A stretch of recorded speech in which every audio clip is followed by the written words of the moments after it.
Happy Wednesday, everybody. Oh, it's been one of those kind of days, man. But we're alive, we're here, and we're blessed. Welcome once again, Late Night Talk with Reverend Larry. I am your host, Reverend Larry. I got my co-host, Deacon King Ace and Trustee Sean P. I got a special guest tonight. Before we get into that, we just want to say welcome and let you know where you are. When the weekend turns to Monday and the clock strikes 9, we're bringing you a message that'll stand the test of time. We got the wisdom in the building, keeping everything secure. A late night conversation that is positive and pure. Turn your radio up, tell your family and your friends. This is where the true community connection begins. It's a place for inspiration, it's a place for real talk. The most uplifting hour on your late night walk. Trustee Sean P, Deacon King Ace, and your host, Reverend Larry. The mic is live right now.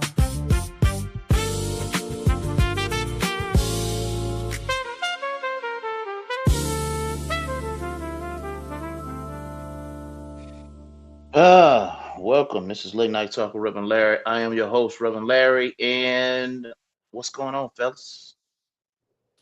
I hear NBA free agency is going on. I don't know about everybody. And it's going through the roof. Let me tell you, it is There's going through been the roof. some garbage going on, bro.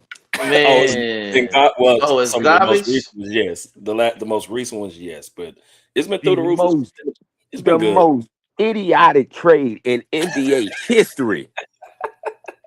Sent a lesser And player for historical and reasons. four unknowns and unprovens to a good team, to a great dynasty. Yeah, we gonna get into it though, man. We got to. Yeah, That's we what go. We here yeah, now. yeah. Ain't no sense in. Hey, look, man. We at it now. You asked about it. Let's get it in. That Let's is the get it All most right, in. hold on. ridiculous. That was insidious. Wait. You know what? If I were to write a book, How to Destroy a Team and My Fan Base, that would That be, that would be it. ooh, I know what I'm going to do. I'm going to get rid of a star player. I'm going to get rid of the fan base's favorite. And I'm going to bring in a garbage, a washed up, basically, garbage Right, player. over the hill. And I'm going to grab 4 draft picks that we don't even know who the heck they going to be. That's what I'm going to do. That's going to be at least number one. That's And if number we're one on my list. and look, and if we're talking about the same trade, you relatively traded a guy who's similar to the player that's already there, and both of them have come off of catastrophic injuries throughout their career. Yeah. Both of their games are Uh, literally similar All when you right, think about it. hey, but wait. Before we But get let's Look, not go which too one started, far. has more value right now? Huh? before we get started, that's a hell of a story. All right, first of all, man, okay. First of all, I want to say hello, everybody, tonight. Don't forget, this will be rebroadcast on Radio 17 at midnight tonight, um, and at 4 o'clock tomorrow.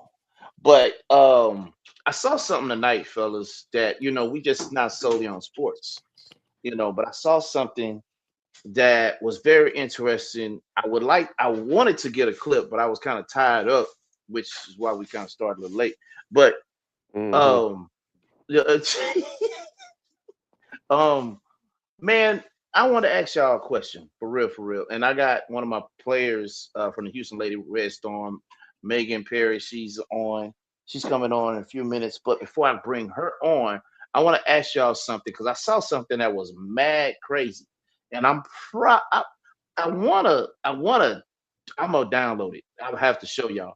But I want to ask y'all a question: are relationship loyalty tests necessary?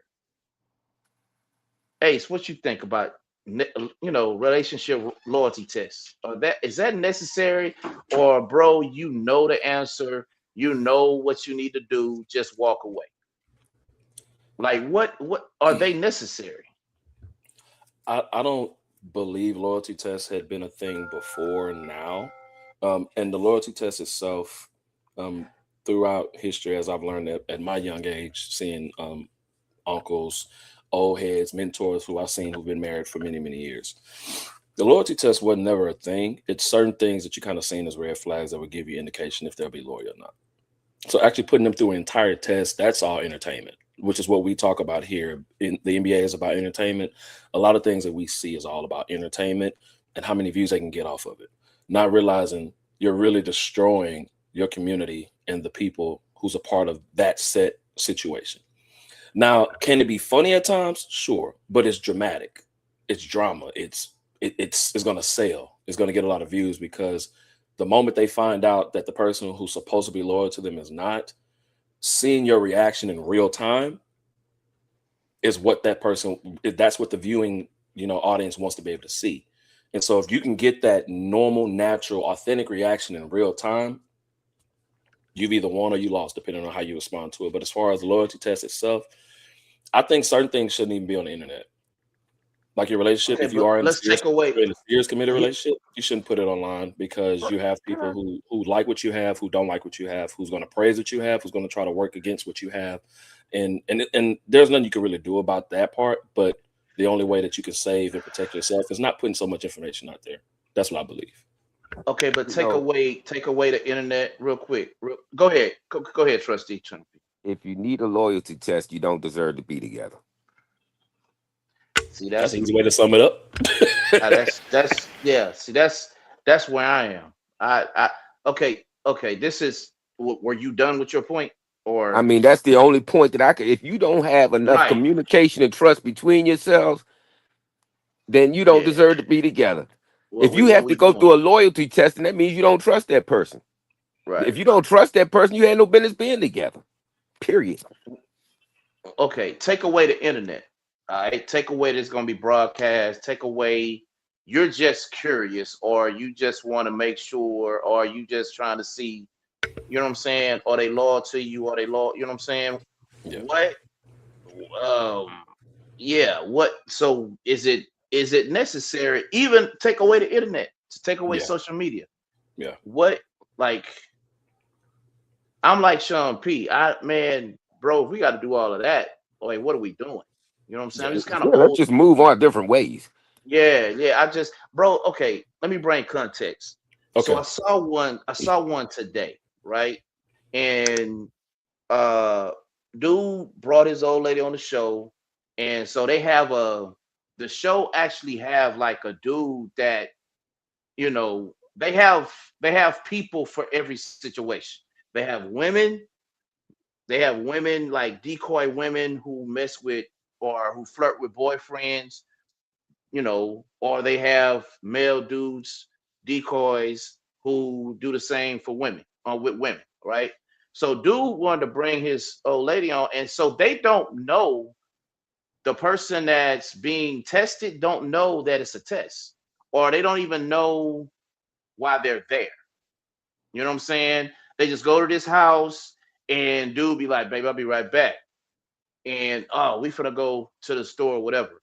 But all the while they're in the back, looking at what's going on, while the decoy come in and start conversating, and you know what I'm saying. So long story short, conversation get kind of spicy, and then she has a phone call, I guess, from a dude, and they got into an argument or whatever. She goes back in the house, so the decoy just spitting game and all this, that, and the third. I guess he got an Instagram earlier. Then he ended up pulling her number, and he was like, "Man, we should go bowling or something like that." And she was with it, right? And so the script is for the decoy to go take her to her car and then come back to the house, and like, man, that's when they supposed to bust her. Like, you know what I'm saying? But he didn't come back into the house. He left with her. Matter of fact, he took his mic off and left it at the house. He took his mic off, left it at the house, and took off in her car. Totally off script. So boyfriend crashing out, he tripping, and you're like, bro, what part is this y'all script? And dude was like, nah, man, I don't know what he's doing. He's supposed to come back to the house. So he calls her 5 times, like 5 or 6 times. She did not answer. Watch this, bro. When she picks up like on the 7th or 8th time, bro, man, dude, she answered the phone moaning. And yes, that's right, Ace. That's what bro, the whole crew had their mouth open, like, what is this? So that's why I was like, man, if you look, man, don't put me in a situation, or I'm not gonna put you in a situation if I feel like you're gonna fail it, or even if I feel if I feel we gotta be here, it's not worth going forward because it's gonna be. And they've been together 3 years, so dude, we're really spazzing out. And I was like, come on, son, like, why are you doing this to you doing this to yourself? You're not doing it to your relationship. You never had a relationship. Your relationship ended probably a month or two ago, and y'all just for the sake of 3 years trying to work on it and do. I don't know, man, but to me, it's so unnecessary. Man, stop me anytime if I'm talking over myself, man. But it's just so unnecessary, in my opinion, that you don't put yourself or your relationship in that type of situation. So, brother, I'll say this. Based I know on I that, threw a lot at y'all, but no. That was great. That was great. You didn't But I throw a would lot. say, look, you dealing with deacon and trustee. We got you. All right, yeah, but I would say, based on putting them in that type of situation, you both are correct. Initially, if we have to even do this, if in my mind I need to put you through a test to that magnitude, like you said, don't even count cameras. If it's just me putting you through a test, and at that point you don't come back, you probably already were gone, in the sense mentally and or emotionally. Physically you were here, but you were mentally and emotionally, and more than likely spiritually gone, because if you're spiritually connected, then you're not going to leave emotionally and a lot of times mentally. But a lot of couples are not spiritually connected or bonded, so that's how you really going to leave already. And so to even have to go through that and to be posted publicly, that's unfortunate. But like you said, he did put himself in this type of situation. But to be devil's advocate, did it work for him to realize she could have been doing this the whole time and he didn't see it because of how much he actually cared and loved her? You can only be so blind, man. Yeah. You can only be so blind. And if she got in that car and rolled out and went bowling that quick, bro, I think honestly, like, she probably left the relationship a long time ago, because, bro, he kept saying like she turns simple arguments and make them huge and big for nothing.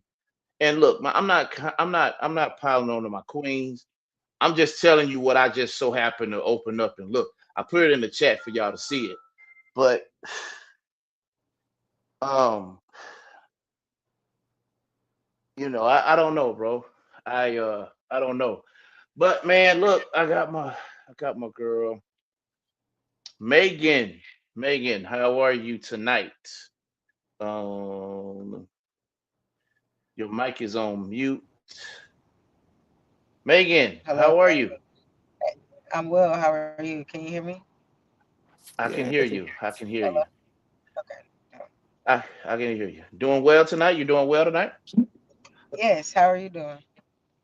I'm blessed. And I apologize because, fellas, I just let her know about tonight, maybe 2-3 hours ago. And I was supposed to reach out to her Monday. I apologize, Megan. You forgive me? Yeah, I forgive you, of course. you on here, ain't she, brother?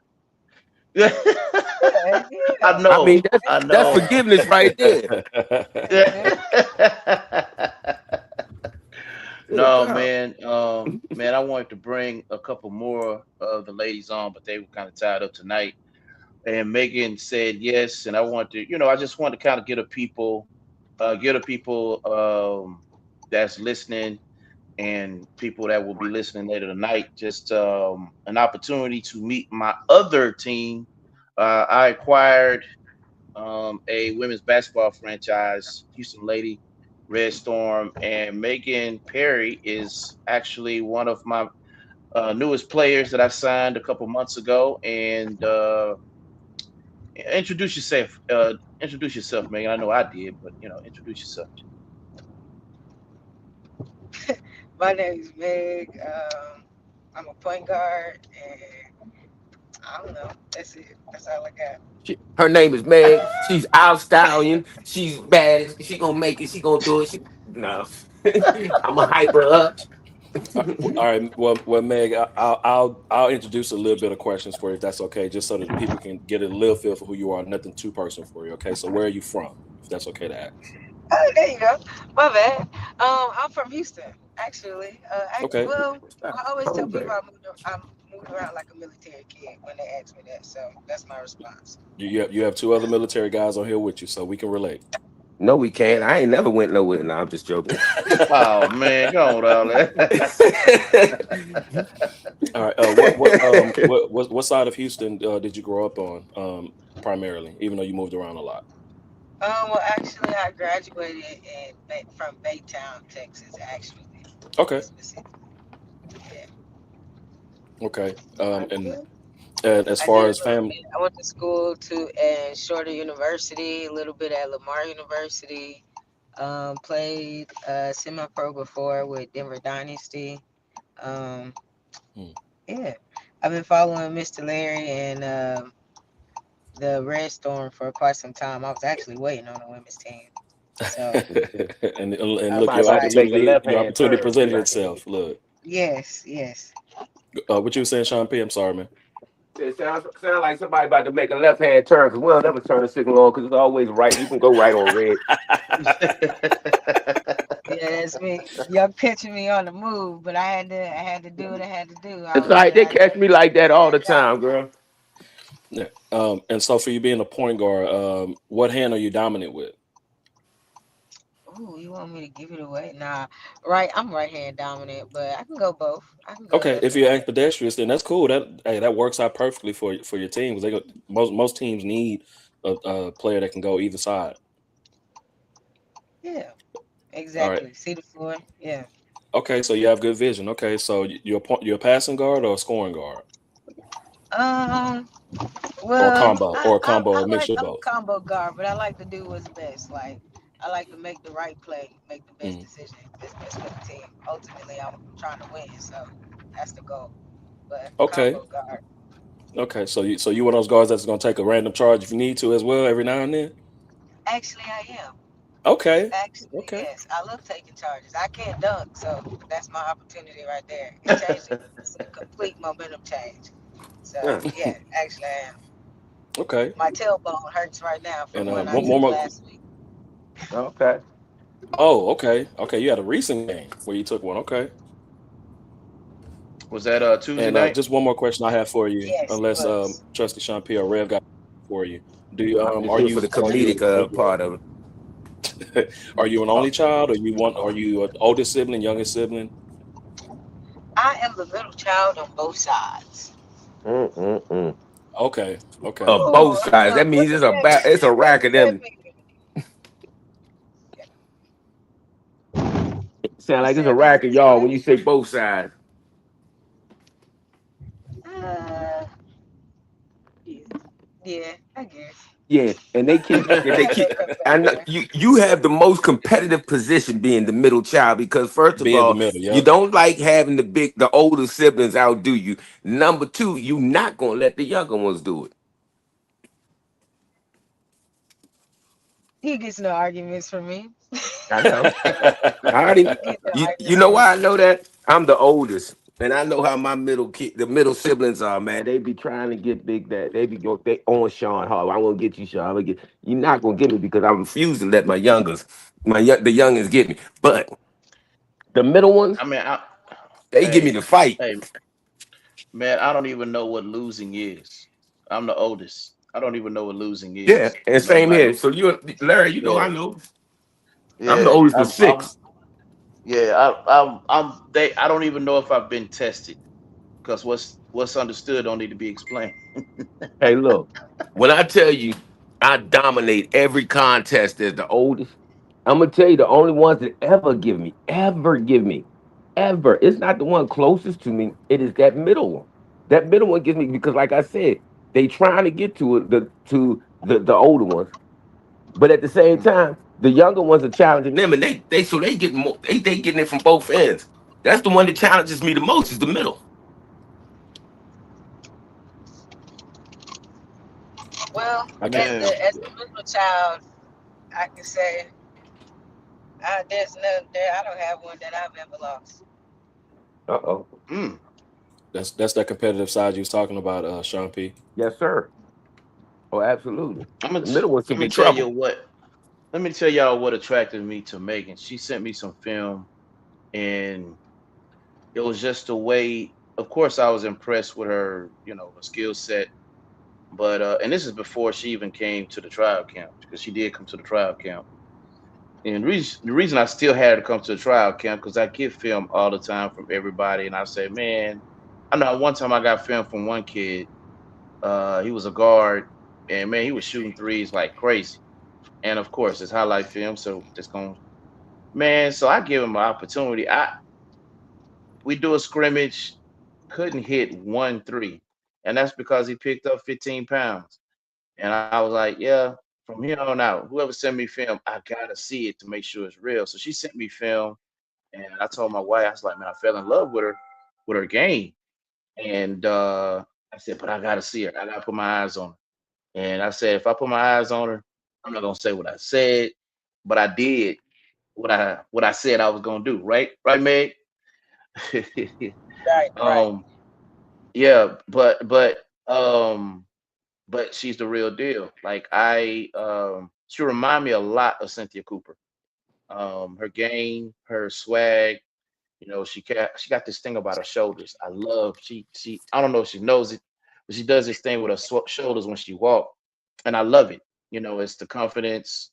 Her skill set is already there, and man, I mean, I when I saw her, like I go to these open runs and some of the league play on Tuesdays and Thursdays, and I saw her on a Tuesday, and I said, man, I didn't know you was gonna be here, but since you here, ball out, and trust me, don't I'm not judging nothing you do out here. You on my squad, so don't even worry about don't worry about just flow with it. But she's an awesome, awesome teammate, and I love her game. I love her game. Love her game, man. So Don't put a battery in my back because Cynthia Cooper is actually that I love me some Coop. Like when I first met Coop, I was supposed to be working at camp, and my coach set it up. He never told me who the camp was for, but when I oh realized wow. it was her camp, I couldn't work because I was just sitting there with my mouth open the entire time. So don't put a battery in my back. I might cry in the car later on. No, I But mean that. I meant that. I appreciate it. I appreciate that.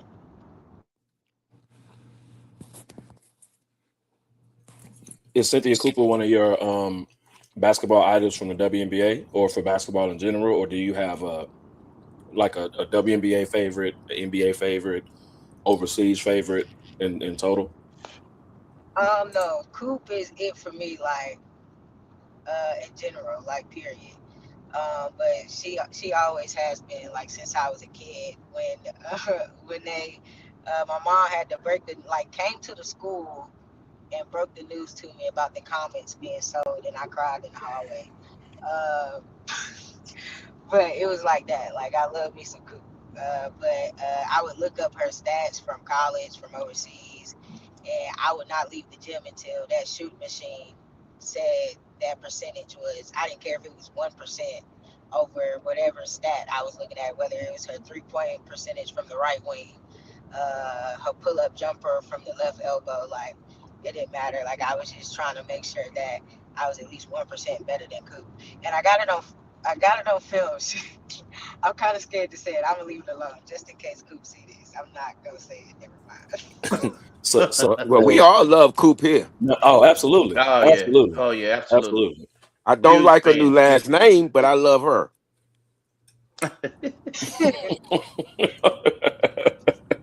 Could have been anybody else. But okay. Anyway. But Coop is that she's Hall of Fame. She is everything, man. No doubt. So, Meg, in other words, Cynthia Cooper is your standard for your either your style of play, how you view the game, how she approached the game, working out, getting her shots up in the gym, for what it sounds like. Yes. You can't go no Yes. higher than that. A four-peat champion with four finals MVP. Yeah, that's setting the bar. And it was the way they were winning too, man. She dominated the game Dominated. for real, for real. Smooth game, and Hmm. that's like I said, that's what attracted me to Megan. Like when I saw her film, like that's the one thing I loved about her game, all in control, and even seeing her doing some of these open runs or in the league play, I still see the same person. I see the same player that I seen on film, in, in control, plays defense. Like man, I got another guard named Day Day. She was I want to say she was defensive player of the year of her team or of Southland Conference or something like that. Like she's a hard nosed defensive guard as well. So if we're not gonna do if we're not gonna do anything, I know we're gonna play defense. If we don't make a layup, I know we're gonna play defense. But we putting together a monster, man. So I'm excited to see these ladies come together, and I'll bring the others on.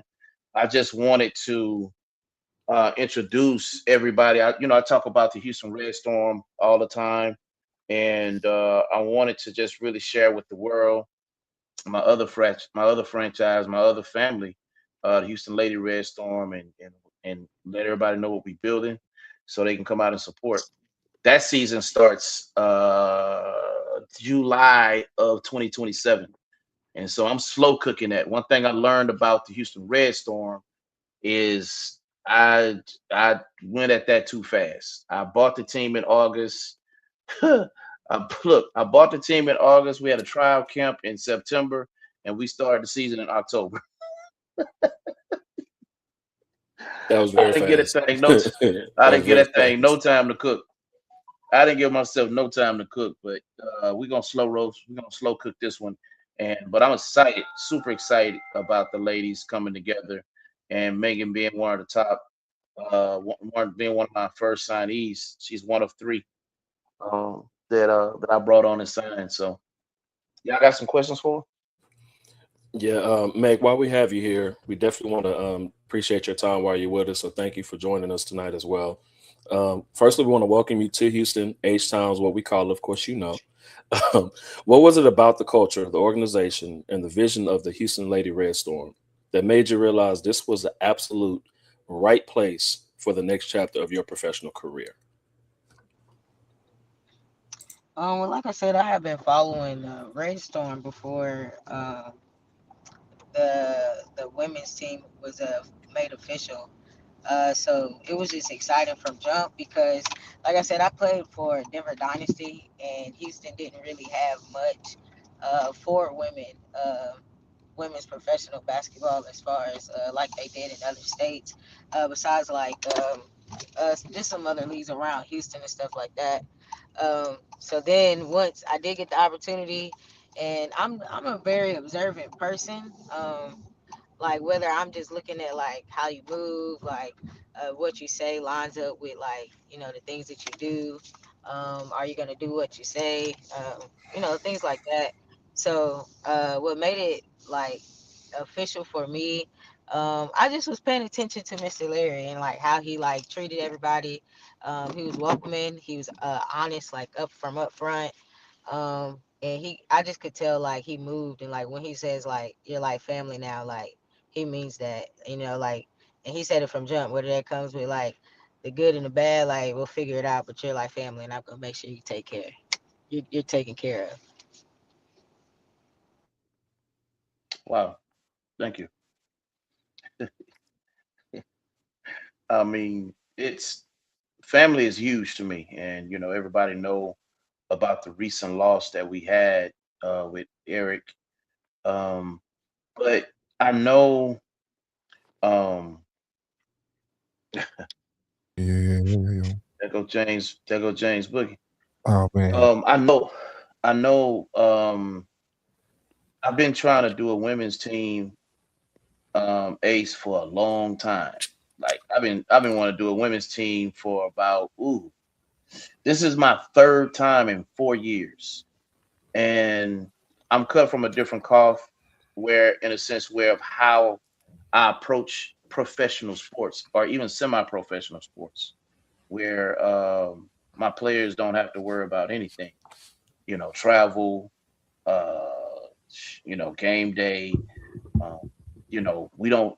I mean, I run my team like a professional team, and the one of my main obstacles it has been, sharing with women that what I do for my men, I'm going to do for my women's team. And, you know, they come from a place of where they hit it all the time. And it's probably here we go again. And I'm just not going to give this one my energy. I'm not going to give this one my time because he sounds like everybody else. So it's taken me a long time just to get to where I am. And really, a whole generation of women have left the scene. So I'm able to really kind of find the right group of women to really thing together. And I meant that. Like they're my family, and uh, you know, they won't have a won't. You know, um, I'm made a little different. You know, and taking care of my players is my number one priority. So I thank you, Megan, for acknowledging that. I appreciate it. Trustee, you have a question for Meg, and then welcome in James Book as well. Brother Larry has one of his players on. She's from the Houston area, but she Is just that started Mad on. Lady Meg? Is that mean Mad Meg? What's up, Bug? Only What's she up? could tell you that. Only she could tell you that. I don't know what you're talking about. Oh, okay. That's exactly who it is. Okay, I just want to make sure we're talking to the same person. You know what I mean? The fire, the passion, the grit, the the intensity when working out. You know, just uber Well, let me ask focused you. on. Let me ask you something, Book. Yes, Um, sir. when you were training them, like what's one of the things that that pointed you out about Megan? The first off, she's super quick. Well, first off, she can't shoot as good as me. That's the first thing I noticed. Like she can shoot, but not as good as Oh me. man, That's the here you first thing I go. noticed. That's the first thing I Didn't you noticed. Oh man, lose? Didn't you I was bro, lose? shooting. I was it's shooting. I lost on purpose, but Negro, this had nothing to do with you, Negro. We talking about Meg. We okay, my giving bad. Meg Okay, yeah, I flowers, forgot. man. I Come forgot. on, I man. forgot. Dang. So the second thing I We noticed was still that talking about Meg. He yeah, lost. we are. Okay. So There you Oh, go. yeah. Tell it like it is. Hey, Then. put him under that fire. Put him under that fire. the that's second thing Yeah, that I funny. he's noticed stuttering. That's what happened. He lost.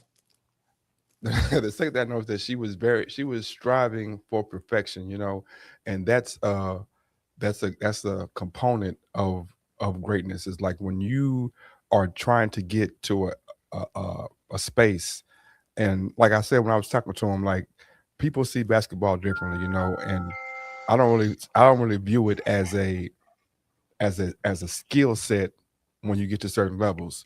It is art, it's performance art, and it's displaying your art. And what the best players are trying to do is they're trying to get into a space. They're trying to get into a space where they're just displaying their art, where I can be me. That's why fit is so important in pro sports. Does he fit with us, or does she fit with us? Is her personality and does her game fit with other players? And I seen her fighting to get into spaces, whether it was with the drill or whether it was even in the drills that were non-contact we were running. She was fighting to get to a space, and that's a component of just greatness, or of just wanting to be great. And that's what I noticed. And of course, her not being able to shoot better than me. That was also, I noticed that too. Meg, don't worry. We got your he, back up here. We got your back up hey, here. he has to throw that in. Hey, he has to throw that in. Oh man, I messed around and man, there's a league about to start in Texarkana for $5 grand. Ooh, I want to get in that because I know we'll Girls or run through it. guys? It's a guys Mm-mm. league. Mhm. It's Have a y'all guys talked to league. The Meg about gentleman all just her tried to her message world me. traveling this summer? Because I really, I want, I got questions because this is a couple of people that you went with that I know, and we didn't have conversation, but I was like, oh yeah, so and so. But did we talk about that at all? No. If you want to ask her a question or Nah, two, go ahead. If you would like to open it up for her, go ahead. Meg, Yes. what was it like working with the you were with Team USA, right? I wasn't necessarily with Team USA, but I was with USA Basketball, yes. It's basketball, yeah, yeah, yeah. One of the guys trained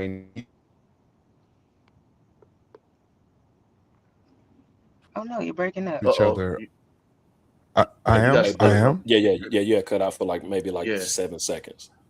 Okay, I'm just repeat playing with that my stuff question. over here. It's probably Stop playing, one of the man. guys one of the guys that I've trained with before. We crossed paths a couple weeks ago, and he was like, "Oh yeah, man," and he was saying what he was doing. I was like, "Oh yeah, I know somebody that died." And we didn't really talk about it, but I let the people know what you were involved in this summer and what was your what you were doing this summer for a period of time. Well, I worked with USA Basketball every year. They host they call it the USA Gold Camp. And it's Hmm. for youth basketball, young athletes.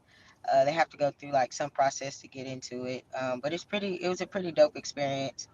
It was really exciting. And I had the opportunity to present.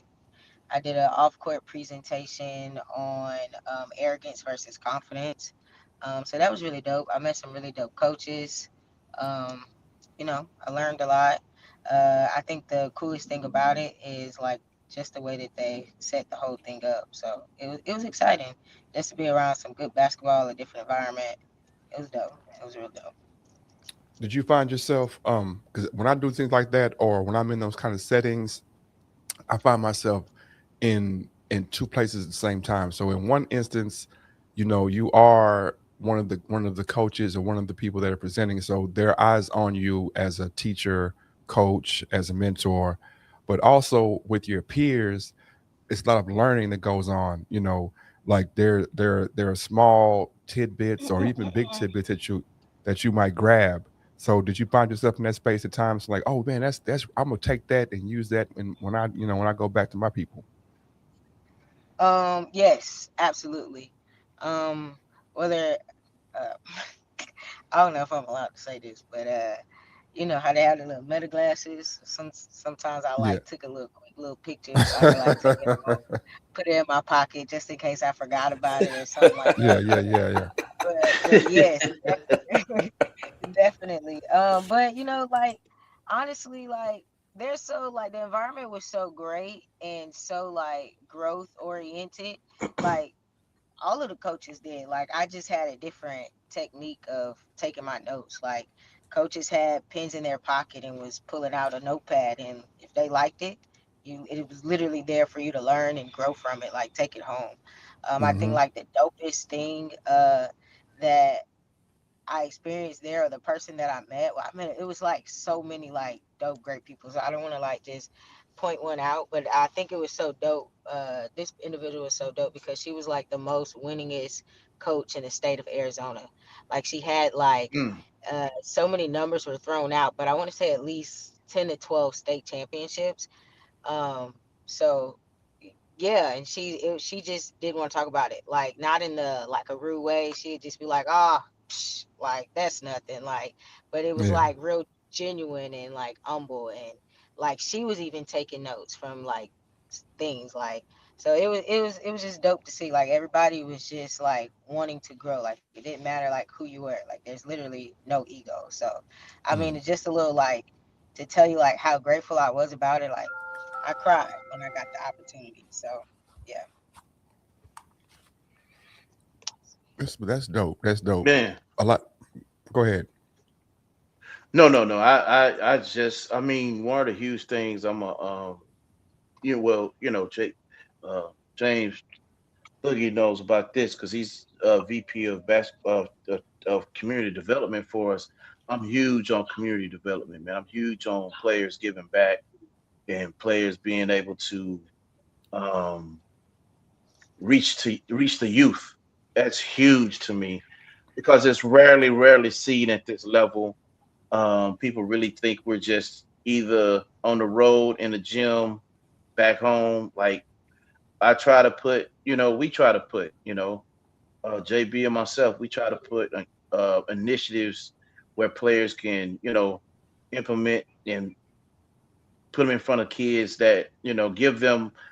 We just had a conversation today, about the gala, sharing with young men like there are levels to basketball. It's just not college and pro or just college and NBA. Like there's overseas opportunities, and of course there's semi-pro here in the United States. So giving these kids an opportunity and sharing with them there are other opportunities is a huge thing with me. So I salute you, Speaking of Megan. speaking of which, this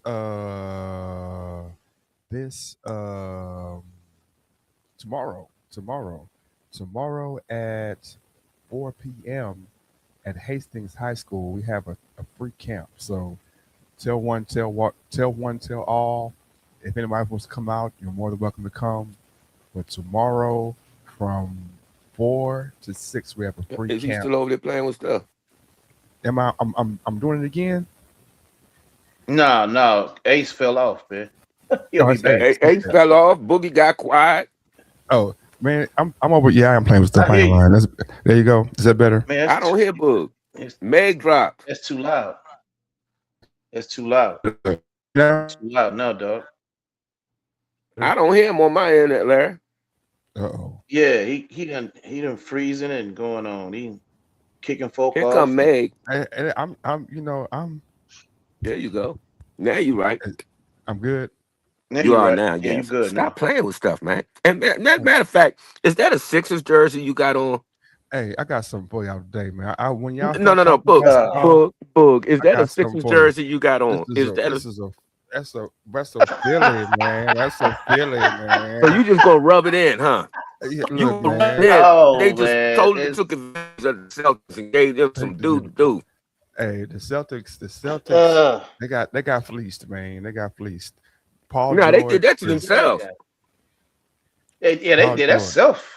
That's It's self-inflicted. They gave self-inflicted. away Yeah. MVP candidate, and Yeah. a Finals MVP, and he was what, maybe 5th or 6th on the MVP list this past Yeah. year Number 6. Yep. All right. Well, hold on, for man. what? Before we get there, For somebody's mailman, basically at this point of his career. Hold up now. Juicy P Hold on, man was man. going off. Juicy P was going off. Man, They got somebody that bagged groceries and four picks, and ain't no telling where them picks might be. Look, I don't know what you hey, watching. before we get involved in that, They ain't gonna be man, lottery I picks got- because I'm telling you right now, Philadelphia getting ready to jump up, so they ain't gonna even get lottery picks out of them 4 picks they get. before we get involved in that, I got my girl Meg We here, can't man. hear you at all, Larry. I got you. You Good can't with hear me. me? I got you. You good with me? Okay, well then y'all listen Okay. to each other. Sean can't hear nothing.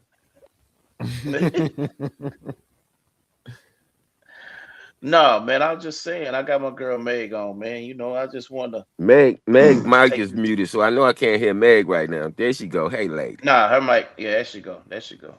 So it seems to be Larry and Meg that's unheard. I'm you with it. can't hear me, I'm with it. I hear you. Sean P. You can't hear me, man. Hold on, he might need to drop off and come back in. Hold on. Yeah, I Give think him- Sean P playing with stuff over there. Nah, Yeah, I you can over hear there. you fine, He boo. don't want to push your buttons, man. See, I'm not plugged you hear in me with my now? stuff. Mine is Me unplugged. either. I'm on my phone, so I know it ain't me. Can you hear me now, Sean P? He can't hear me. Larry over there probably No. gearing up the Now, quiet as we storm talk or about something going and to got Meg, the I'm lines asking a mixed couple more up. questions about Team USA. I see it. Okay. So with Team USA, what were two defensive principles that you took away that you didn't have before as you when you one or two big defensive principles that you took from the camp and brought back to your trainings? Um, I wouldn't say that they were different Sister. principles. Yeah. But I would say like maybe like different ways or concepts of teaching those principles. Okay. All right. It's like everybody had a different way of like thinking and Yeah. breaking Yeah. things down. Speak So on it. definitely like stuff like that. Mhm. Um, hmm. Now you making me I mean, you really had the think. metas on. I thought you was doing taking notes of the metas and going back and watching it. Yeah, but there weren't really like because we can't really so in a like you gotta think about it. So like in a camp like that, we can't Mm. dive into I guess like deep principles like what that specific coach would teach. One, Mm. some of those coaches compete against each other. They were like I wouldn't say that they were like in the same like type district and stuff like that, but some of them traveled and competed against each other. Mhm. Um, but so it wasn't really like necessarily like oh do this do that. It was like fundamentals, but different like Yeah. ways of like teaching it, higher level thinking, um, Techniques. stuff like that. So Yeah. it's more like different drills and Mm. concepts is what I took away. I remember one time a guy told me about a lead foot. You know what I mean? And Can't hear you. like you said about, can't hear me still? Am I muted? No. Am I good? No, you're good. Okay. So a guy told me about lead foot.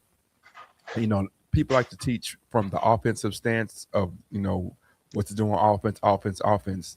And he said, like, okay, your lead foot is that's what the offensive player is using to lead you left or right, to jab or whatever.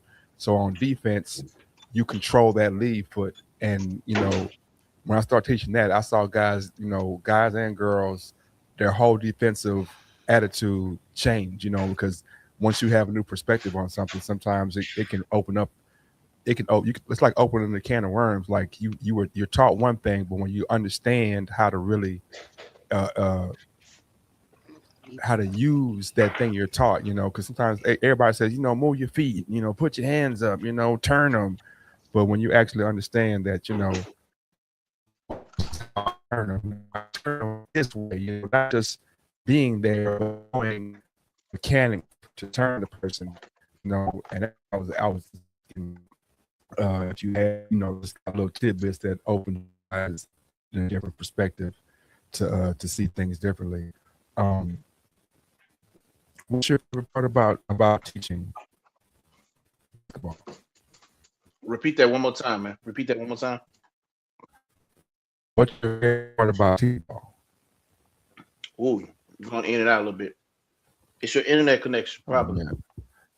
I know, but I don't want to Sound like Mac Pedram over there. Use over here, but we 1,000 over here, man. I pay them a month.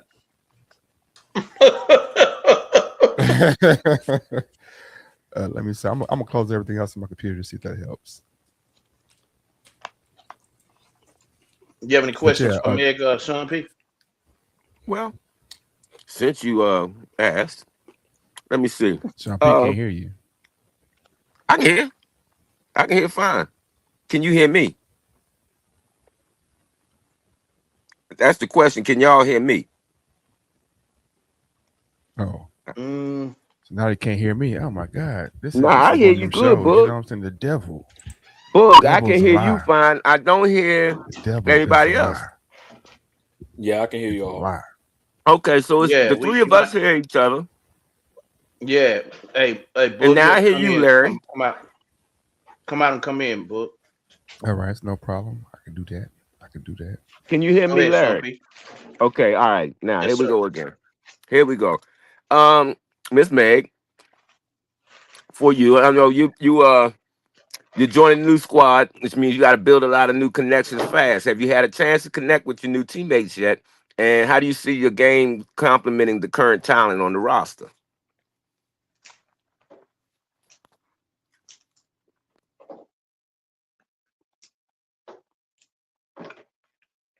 Mm-mm. And like I said, I'm pretty observant, so I pay attention. Now, One of them is lost again. one of them is. Uh-oh, Oh, Meg just doubled Repeat up that too. again, Meg. I'm Yeah, doubled up. repeat that again, Megan. I'm not Repeat that hearing her, again. Larry. You can't hear her? Hello. No. Hold on 1 second. Come out, come back in, Sean P. All right. Man, we're having a lot of technical difficulty tonight. I know, man.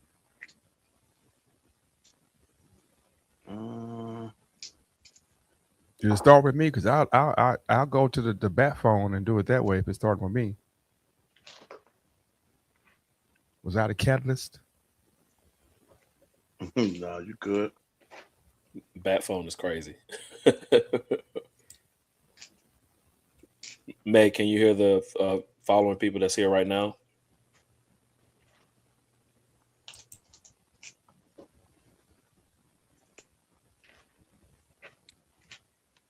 All right. Yeah, I'm You not hear us, asking Meg? questions now because every time I try to ask a question, I can't hear the other people.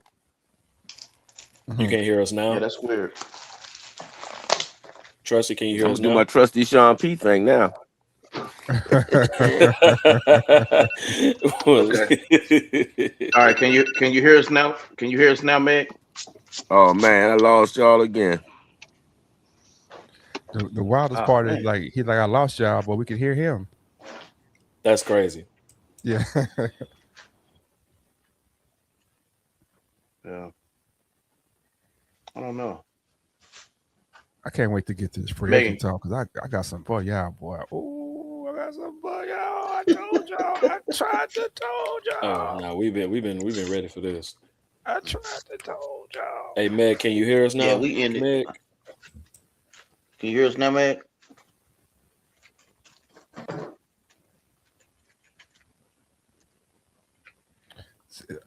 If she can't hear us, I'll just reiterate how when we were shooting, I only missed like the whole practice. I probably man, missed come like 4 on, man. shots. But then after Here he go with practice, this you know what I'm again. saying, when I start shooting, you know what I'm Man. saying, I might have missed, 5 out Bruh. of the 10, but during the practice, you know what I mean, as I was demonstrating these drills, I kind of was like, I think I was like 9 for 10, maybe Really? 12 for 13. I might have missed Bro, twice, come you know what on, I'm man. saying? Is that how I many put it. times you missed? 12 out of 13?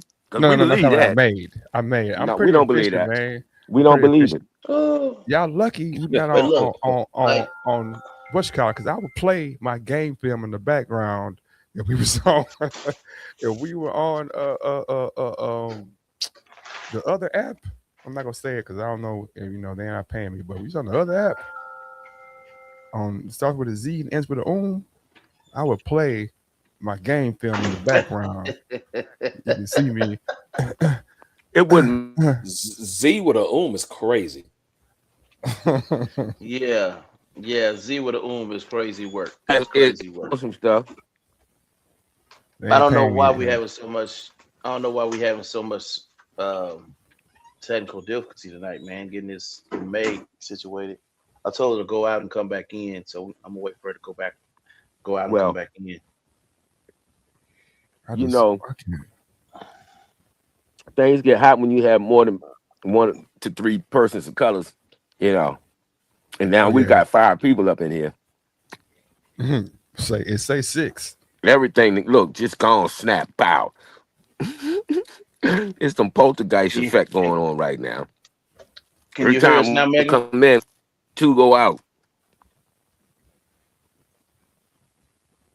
Okay. Can you hear us now, Megan? Can you hear us now, Megan?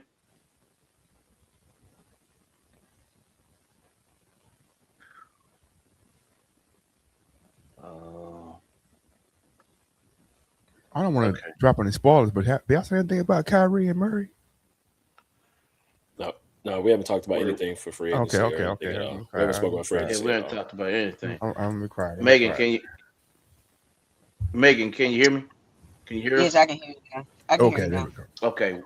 Okay. Let me get which. Okay, I'm gonna remove this one. All right.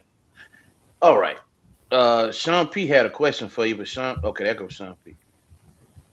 Okay. All right, Sean P. No, You had a question for her. no She's back. questions. No questions. I got no more questions. Every time I ask a question, I get lost. I no more questions.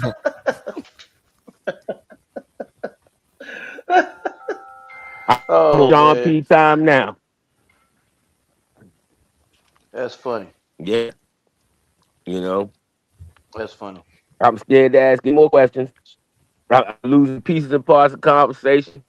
See people's lips move, and I'm not hearing nothing. I'm thinking I'm being involved with a poltergeist experience. I'm thinking some paranormal activity is going on in the phone. I don't know what it is. This is crazy. This is crazy work. Megan, Hey, can you hear us, babe? you getting Sean P. now. Yes, I can hear you. Hey Meg, Okay. while we All have right. you, I do have one more question for you.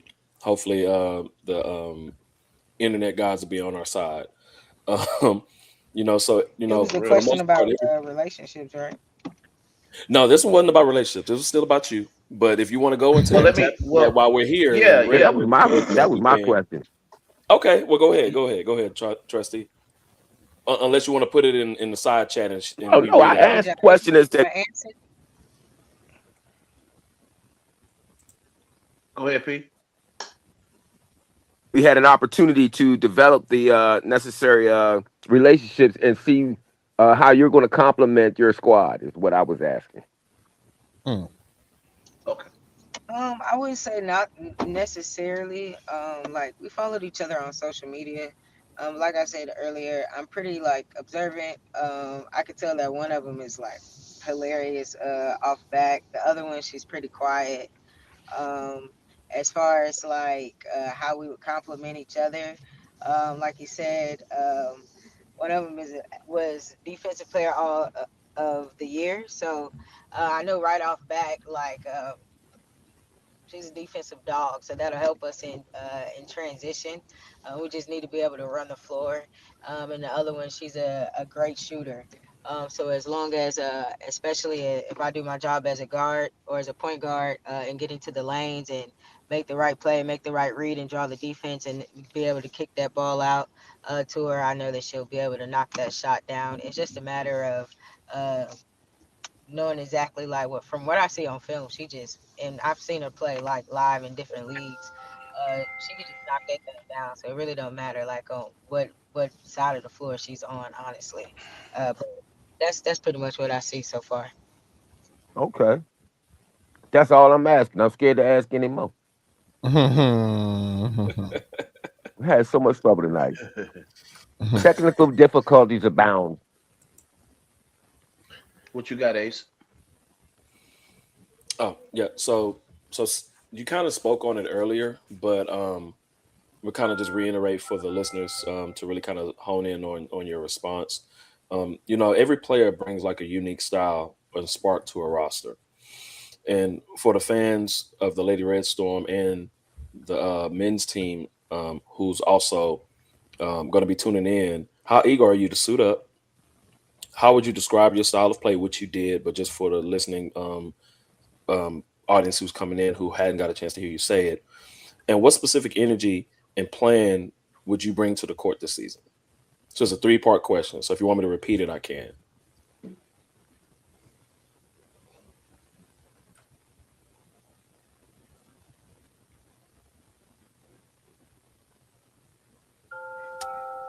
She's muted.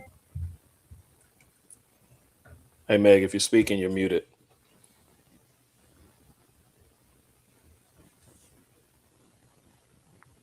Well, she was on the road. She might have pulled in for some gas real quick. She might be in Oh, a she quick drive. See, y'all trying to get her, man. I didn't know she was driving, man. I wouldn't have nothing that had no thought to it. I'd have been like, can you shoot like me? Well, basically, you didn't. You talked about your shooting game, man. Rev. While we try to either get Meg back and move forward, you want to ask Boog the first opening question that we answered about the relationship loyalty test? Relationship. Oh yeah, yeah, Hmm. yeah. Do you think relationship loyalty tests are necessary? Oh, that's a loaded question, I think. But And there was a backstory to it, but he just want to get your opinion on it first. Okay. Crazy backstory. are relationship loyalty tests necessary? My personal perspective is that um, when people in any type of relationship begin to test each other, then the loyalty or respect isn't there to begin with. So there's never a time So that's when three. there's never a time when it's like me and Ace, and I'm gonna just throw a dagger out there and see what he do. Like now, I trust and I love Ace, so I'm not gonna be like I'm not gonna try to play him and put him in a position where he has to answer a question or he has to. I gotta test him. No, I ain't gotta test my loyalty. My loyalty. My loyalty. I'm of the impression that if somebody does something to me behind my back, that's on them, not on me. I don't even. It's between you and God. You know what I'm saying? I ain't gonna do with that. It might sting me a little bit, but over in the long run, I'm gonna be like, I didn't influence that decision. That was something that's in you, and I don't feel that's a shortcoming on that person because I have shortcomings that you know what I'm saying. So now I'm not putting on test like I'm not with that personally. You know what I'm saying, but. Teach his own. Although you took a different standpoint from it, it's still basically the same answer Larry and myself gave. What heck no? Hell no. If you got to go through a loyalty test, then you had no trust in them to begin with. Yeah. Right. Y'all didn't have a relationship. It was a 3-year relationship. So somewhere along the way, you lost interest and you fell out of love. There's a such thing, Megan, are you there? Yes, I'm here. Well, let me ask you this, Megan. Do you think relationship loyalty tests are necessary? No, I think this. I think this stupid. I, if I don't feel like I can trust you from begin with, then we just probably not gonna even go there. There you go. There you go. In a nutshell, there you go. See, I look at relationship loyalty tests being about as stupid as that trade that the Boston Celtics did with the Now, if you want to do that like the video you talking about, and it's for social media, I'm gonna know that you are a content creator. I'm gonna know that you are an influencer. So whether or not it's my real response or like you get my live reaction, I'm probably not going to get that teed off with it because I know that's what you do. But if you just randomly pop up on me and then say, it's for social media, no, sir. No. You know how many is times this goes deeper than this. This was actual factual situation that went on. It got deep, man. But you know how many times I'll say this. I don't know if it was like I'm trying to figure out how did they the way it was presented, like you couldn't. I don't think they were told at the beginning of what it was, because a lot of the reactions or a lot of the conversation, the language was like fresh. It wasn't a script. Yeah. It wasn't. You know what I'm saying? It wasn't a script. It wasn't. You could tell everything was kind of raw. So I don't think they were like, man, we on this show and I'm trying to see if that's not really how that works. I know one time you had a random dude walk up to couples and ask them, would you like to take a loyalty test? And then he'll ask them to switch phones. I've seen that one. And I've read seen them. that one. Yeah. That to me, now that's raw, but I would never agree to that. Not that I'm hiding anything. I just don't know. I don't want to know what's in your phone, man. I'm not. I don't like to answer my wife's phone. No, I don't. hell no. I just don't. That's Yeah, I that's a You don't. great But that's find like what you insight. look for. You ultimately will find what you're looking for. Or not you necessarily, man. or you misinterpret what you see too. Now, ain't no Right. misinterpreting. I'll dig it. No, some If things I can be see something, I'm gonna take misinterpreted. my time and figure it out. I'm not gonna No, just sit there and jump out things can there. be misinterpreted when you see it, for I'm sure. sorry, but if you I see a don't know. dude's Definitely. name and then a Yeah. picture of your woman in her negligee, you ain't misinterpret nothing. No, Like, Yeah. but see that's an exact. That's an exact. But like based on certain conversations, certain terminology, Yeah, based on well, your relationship and how you and your that's where person questions or your come in. That wives ain't where. communicate. That's Right. not where I put that. I don't put words and stuff into consideration until I get some context behind Shoot, them. shoot. If So I I may so do. so insert myself, I yes, Megan. Go ahead. if I see it and it's something like that in the context, let's say that's your quote unquote work wife, I probably already know about them. So I'm not gonna Right. be surprised if I do see it. So I think I'm gonna have to go with it. There's no misinterpretation. Yeah, Is it's no it? misinterpretation. That's already a misinterpretation because why do I have a work wife anyway? no, but see Man, I what don't happened was I I'm don't you saying, just I'm showed understand. me saying, what the like dress looked if like. it's platonic, I'm sure that's something you've already talked I about don't with. believe in platonic relationships. I Oh, don't And the believe reason in and the work reason Okay, uh-oh, wives well, and uh-oh. and that's about to open up another can of worms because Oh there are a lot Lord, of platonic relationships that a man is put in the friend zone, and the moment that opportunity presents itself, she what? I'm telling you, it happens. It's out here. A man will get put in the friend zone. A man will get put in the friend zone. I'm putting you on, brother Larry. A man can get put in the friend What? zone. He will be her friend. No, he's not getting nothing out of it. But when the moment and opportunity presents itself, where What? her man either does something that she don't like, he's not paying for What? something, or she What? piss him off, he's the one that she What? rely on. Come on, man. I'm Man, telling I'm a you, it preacher's kid. happens. Y'all got some I've been a cruddy preacher's kid friendships and all of my relationships life. going No, on no, no, there. no. I'm not talking about me. I'm talking about I've seen it. Okay, well, my best Yeah, I've friend seen it in too. the world, my best friend since the 4th grade is a female, and we ain't never. We Bless your brother and heart. sister. Bless We your heart. brothers and God sisters. bless you, brother. God bless you, okay, and brother. to prove God my bless you. point, I'm pretty sure there is nothing that I don't know if you're married, but your wife can misinterpret between your best friend since 4th grade. Your wife is going to know about her. So to Absolutely. prove my point, if I see it in the phone, there is no surprise because I can't misinterpret a thing.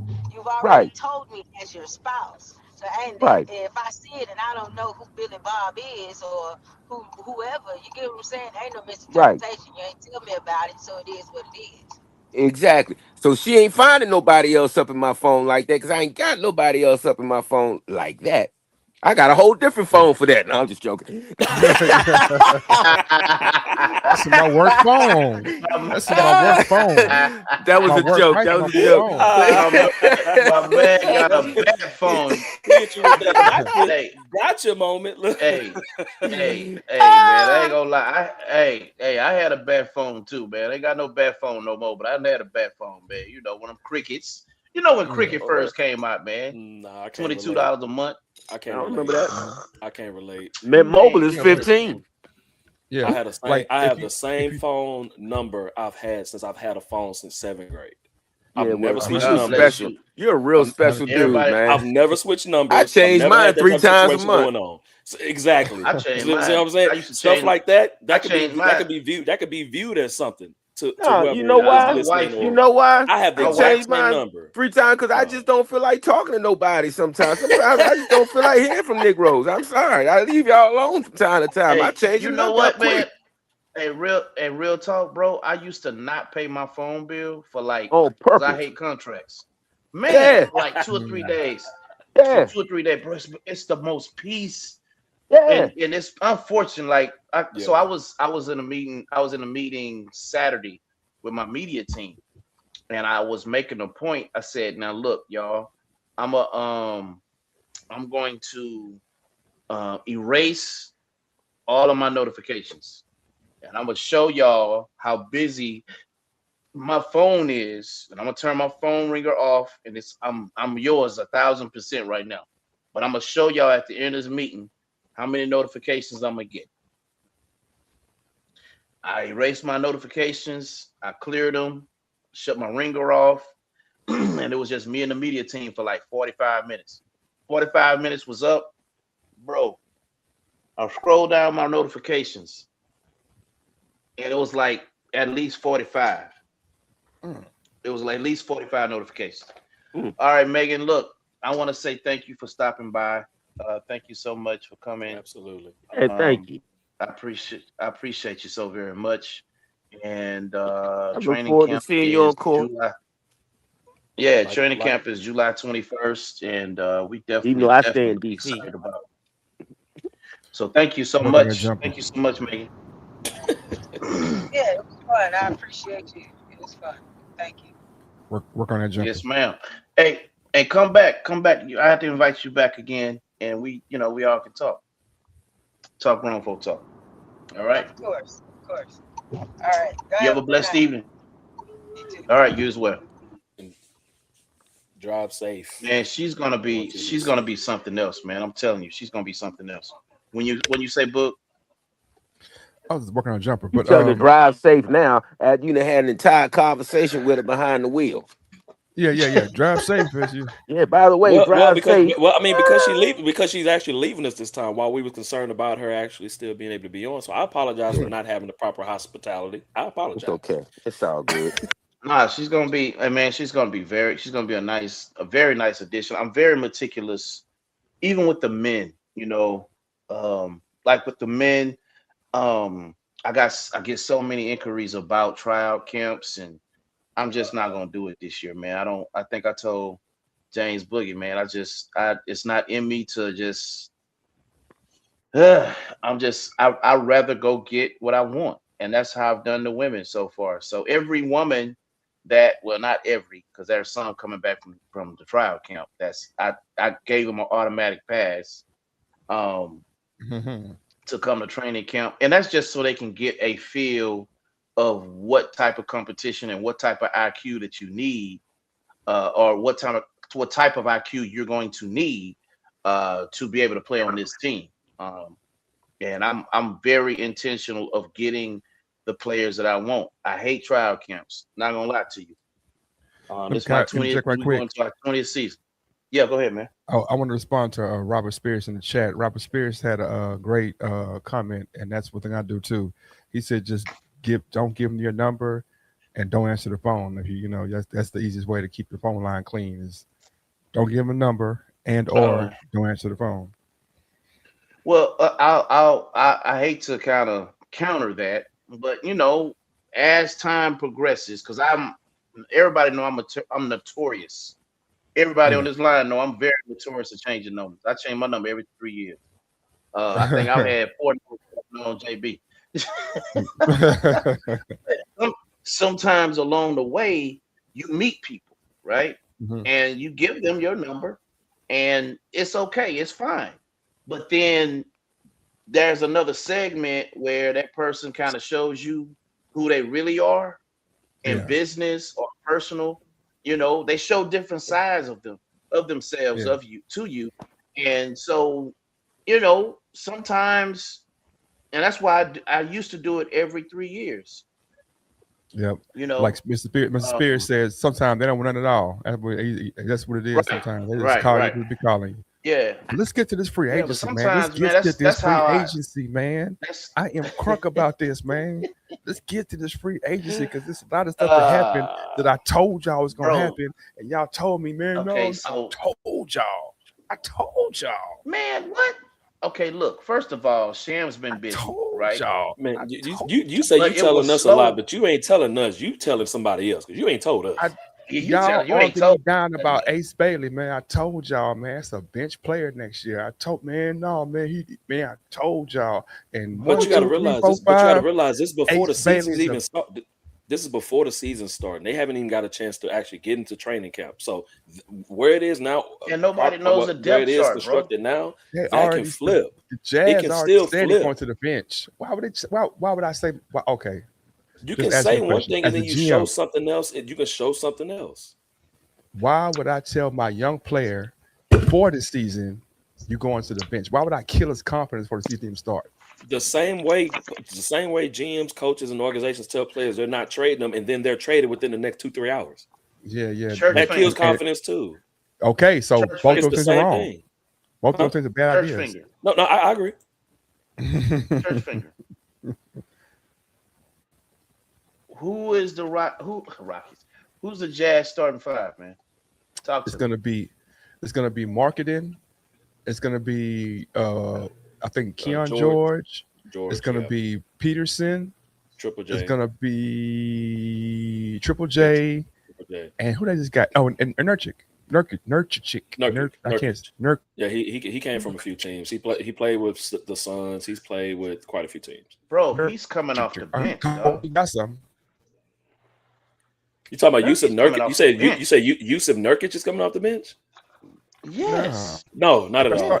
No. He's a starting big. No, he's a starting big for sure. They don't have a. They got rid of Kessler. They don't have another starting big. You go put Walker at the 4, at the 5, and then he get banged up and hurt all year. Who you said? You said Walker? No, the other person put is the Nurkic. I can say his name, but Yusuf Nurkic. Yusuf Nurkic. Yeah, it would be marketing. I mean, long marketing, and he's too small. The 5 ends up getting hurt. He pretty much him back on the bench again for He's this. going in and out, big dog. Yeah, he out. He out. Y'all think Ace Bailey? This is getting old here, man. This going in and out stuff. Nah, that's his system. Something wrong with his system. Hey, let him know he out, man. I don't think he knows. Y'all really think Ace Bailey's coming off the bench, bro?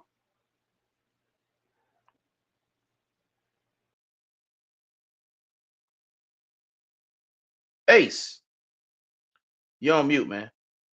My apologies. No, I don't think he's coming off the bench. I don't. I'm like, I don't. I don't think he's coming off the bench. And then Walker Kessler, he's not there anymore. He's with the Lakers now. yeah, he's with the Lakers. I'm trying to figure out, why do you think they're coming off? Why do you think he's coming off the bench? I'm trying to figure out, like, Well, because as of right now, their projected lineup is Darren Peterson, Keontae George at the shooting guard, Lauren Marketing at the 3, Jackson at the 4, Triple J at the 4, and then it was Walker Kessler at the 5. But if Yusuf Nurkic is going to be in that center spot, putting a rookie in the starting lineup, that's cool. But how beneficial is that going to be for you? He hasn't shown you anything yet. Which is why I'm saying, like, rookies can get in the starting lineup, but they also get pulled from the starting lineup just as quickly as they're placed there without showing their play against NBA players and veterans.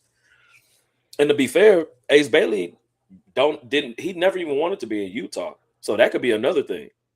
He's trying to at least play out his rookie contract before the opportunity presents itself for him to leave. So I can see that being, but it's not because of his talent. It's because of things that he's said in the past. Because you think they're gonna? Because they just signed Jackson. Did you know that? Jackson who? Power. Oh man. Which Jackson? Randy. Hold on, I'm coming. He crazy, Randy Jackson. Randy Jackson's crazy. Oh, I thought you were talking about Boston. I thought they might have done something like that by now. I mean, they got rid of Jaylen Brown. They think something can happen with them folks. You're not talking about Jackson Hayes from the Lakers, huh? Yes, him. Yeah. They got Jackson Hayes from the Lakers. Oh, well, he's not a starting Yes. big though, so he'd be coming off the bench too. No, I know, but I'm just saying they just got. I'm trying to figure out how you have Ace Bailey coming. There you go. Who's the starting 5? Boog? For Utah, yeah. Yeah. George, Peterson, marketing, Nurkic, and Triple J. Yeah, that's the projected starting 5. Yeah. And then Ace Bailey's going to be Well, the they sixth probably man off the bench. they're probably gonna package him then. Who? Ace Bailey? 'Cause he had, Yeah. yeah, because he had good numbers his rookie season. He had good numbers. Yeah, bro. but they were sorry, man. They were super sorry. Bro, they That was ain't just tanking on the the- whole but that's year. not. But that's not just on the rookie though. No, it's not. yeah, But I'm that's saying not on him. good numbers on a bad team doesn't equate to a good player sometimes. I mean, you And they- get they the was top tanking. pick for a reason. Yeah, You but they get the was top tanking as pick for a well. reason. You said good numbers on a bad team don't equate to a good player. Always. No, sometimes it doesn't. Like somebody got to score. Somebody Yeah, has to but score. you have a top pick for a reason, dog. Rev, You're not Rev, gonna be Rev, projected to Rev, be let him good. say that. Let him say that one more time. Good numbers Oh man. on a bad team don't equate to a good player because somebody has to score. Kevin Martin was getting 28 a game for the Rockets. But we were Couldn't if stop. we were Couldn't stop anybody. we could, but yeah, we were a bad team. So his numbers never equated to us making no deep runs. I don't think we got the playoffs maybe once with him. But did it equate to him being a good player? He's saying no. What He's saying no. I'm saying is the level of success that he had. Well, he's a bad example because he was known to shut down on purpose because he didn't want to be good. He just wanted to make hit his numbers and quit. But what I'm saying is when we're looking at the numbers of a player on a bad team, there's a bit of salt with those numbers because some of those numbers are like, man, we don't care if just go 30 if we're gonna win, if we up by 40. I cannot believe you are doing this right now. Man, come on, bro. Come on, man. So You cannot put that on a Robert, man. Look, my bad, bro. And we just missing Jackson Hayes, man. That's it. We just missing Jackson Hayes, and we don't touch on the Lakers. First of all, the Lakers missing some color in their lineup in the coaching staff apparently, but we ain't gonna go. Man, hey, but you know what? I'm okay. They gonna put Bronny in there. But not right now. We're going there, but not right now. I'm still stuck on. Trusty, don't do that, man. I'm still stuck on this Utah with Ace Bailey having good numbers. Yeah. On a tanking team. Yeah. But it's his fault, basically. No, nobody said it's his fault. I didn't never said it's his fault. I just said that the reason why the numbers lie sometimes. Exactly. The reason why he's going to the bench is because they realized that 18 game that he had, if they were playing in competitive games, he wouldn't be taking them shots because the shots he was taking was bad. He didn't have a good percentage of shooting. He didn't shoot very well. He scored, but again, he's taking bad shots because we're losing. So you gonna bring a rookie in. You get me? I need you, Ace. You need me? What I do? I need you. Because I need to address that I too. need to know. We're gonna address it, but we're gonna first look at these stats what Ace did last year. 34 from the three, man. Nice 44 from the field. 13.8. Come on, bro. That's not no great numbers. Come on, man. Come on. 13.8 for a rookie? That's not bad, bro. I didn't say it was bad, but I'm saying you just said it was. You said it's not good. It's not. You brought up his shoot percentage. You brought up his shoot percentage, and some of the best players in NBA history can't even shoot that. What are you talking about? 34.4 from the three. He's a rookie who shot that. Ja Morant shot 12% last year. Ja Morant didn't play last year. They was tanking. Ja Morant played games. He didn't play the whole season, but he shot 12% for the games he played from the three. But they were tanking. Ja Morant can't shoot. And you just said Utah was tanking. We just said Utah was tanking. Utah was tanking. Yeah, and the rookie still had 34.4% from the three. So you think Ja Morant? So you think Ace Bailey better than Ja Morant? I didn't see. That's what. It sound like you're a better shooter. Ja Morant can't shoot. See, here we go. You about to do it again. You about to do it again. Hey, Robert. Hey, look what Robert. Look at what Robert says, man. We are missing more than him. We are winning no championship with that open gym roster. Hell to the now. About the Lakers? Or you talking about talking about the Lakers? He's talking about the Lakers. Lakers they're gonna be all right, man. They're gonna be all right. The Lakers are not gonna be all right. Hey, Boog, you being generous right now, Boog. You being generous. I'm gonna be honest with you because me and Reverend Larry had this conversation a little bit. We ain't touching to it, but he said, for the last few years or so, nobody wanted to come to LA because of LeBron being a ball dominant individual. Well, guess what? But guess what? That wasn't really it because they got Luca, who is nothing but LeBron, different style set. It's the same player ultimately. It's Less still a But ball athletic dominant but he player. and less But athletic. and here's the other thing: they just didn't have the money. They didn't have the draft. They didn't have nothing. They could lure a person in. It was just that simple. They didn't have it. On top of that, you had LeBron. I bro, agree wait a with minute. almost everything, but no. What I would say is players don't Levine want to didn't come want to into come to. LeBron, come to play with LeBron, knowing that whatever you are coming in, you're going to be subservient to LeBron. That's bigger There than you anything go. else. There you That's And go. what bigger you than gonna be anything with else. Luca? But with Luca, we've seen Kyrie get off of Luca. Nah, We've seen Derek Lively and that whole squad, Gafford and them, yo, they all shine. Robert Spears killing me over here, man. Yo, man, I love this dude. He talking about they going to Cancun early already. Look. One, Okay, watch this. I bet the Lakers going to be better than Thank you, Utah. Robert Spears. Too much money tied up in no picks. They had nothing to work with. Man, there's nowhere in the world you bro, could tell bro. me that you are not going to want to play on a team with a living Hall of Famer, with a playing Hall of Famer. You can kiss that goodbye. That Nobody, was not the issue. nobody want, nobody wanted to be J.R. Smith 2.0, bro.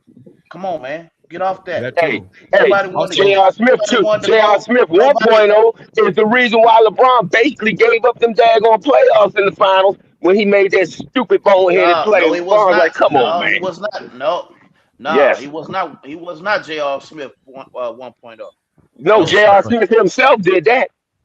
We talking about the J.R. real J.R. Smith Smith. was J.R. Smith is a J.R. bucket. Smith was cold. J.R. Smith is a bucket.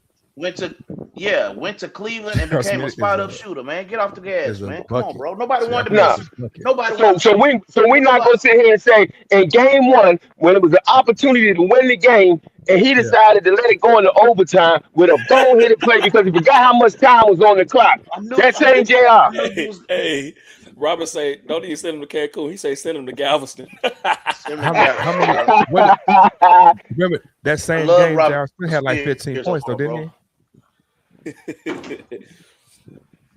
Say it again, Boo. Man, Man, J.R. Smith Didn't J.R. Smith have like career. 15 that game though? No, he actually did have a good game. He had a decent game, but he He had a decent blacked game. out. He just blacked out of where he was. And then one play, yeah.